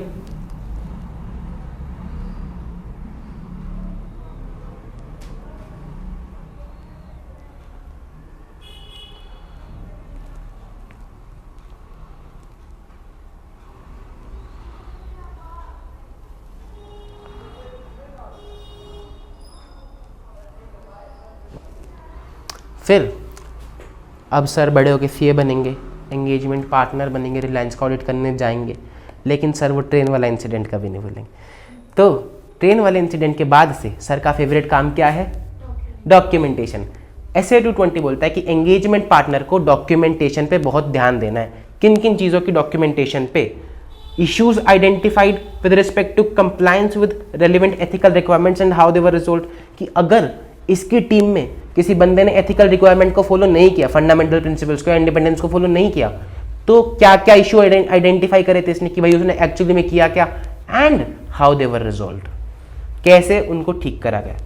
Conclusions on compliance with independence requirement. Final एक कंक्लूजन देंगे कि हमारी पूरी ऑडिट में ये सब हुआ और पूरी ऑडिट में इंडिपेंडेंस मेंटेन रही। ठीक है। Conclusion reached regarding the acceptance and continuance of client relationship and engagement. कि जब मैं रिलायंस के पास दूसरी बार ऑडिट लेने गया, दूसरी बार एंगेजमेंट लेटर साइन करने गया, तो मैंने क्या क्या चीज़ें देखी और फाइनली हमने क्या कंक्लूड किया। मैंने ये सारी चीज़ें देख ली कि उसका लीगल है धंधा, वो उसका एटीट्यूड सही है, फर्म की फीस सही दे रहा है, अपॉइंटमेंट ऑफ प्रीवियस फर्म कर रहा है, कोई दिक्कत नहीं है, ये सारी चीज़ें देखी और डॉक्यूमेंट कर ली। लास्ट में nature and scope of conclusions resulting from consultations undertaken during the course of audit engagement. आपने अपनी टीम का ऑडिट कराते टाइम कुछ कंसल्टेशन ली, तो क्या किस मैटर पे कंसल्टेशन ली और उनके कंक्लूजन क्या निकले, इसको भी सर डॉक्यूमेंट करेंगे। किसकी रिस्पॉन्सिबिलिटी है ये?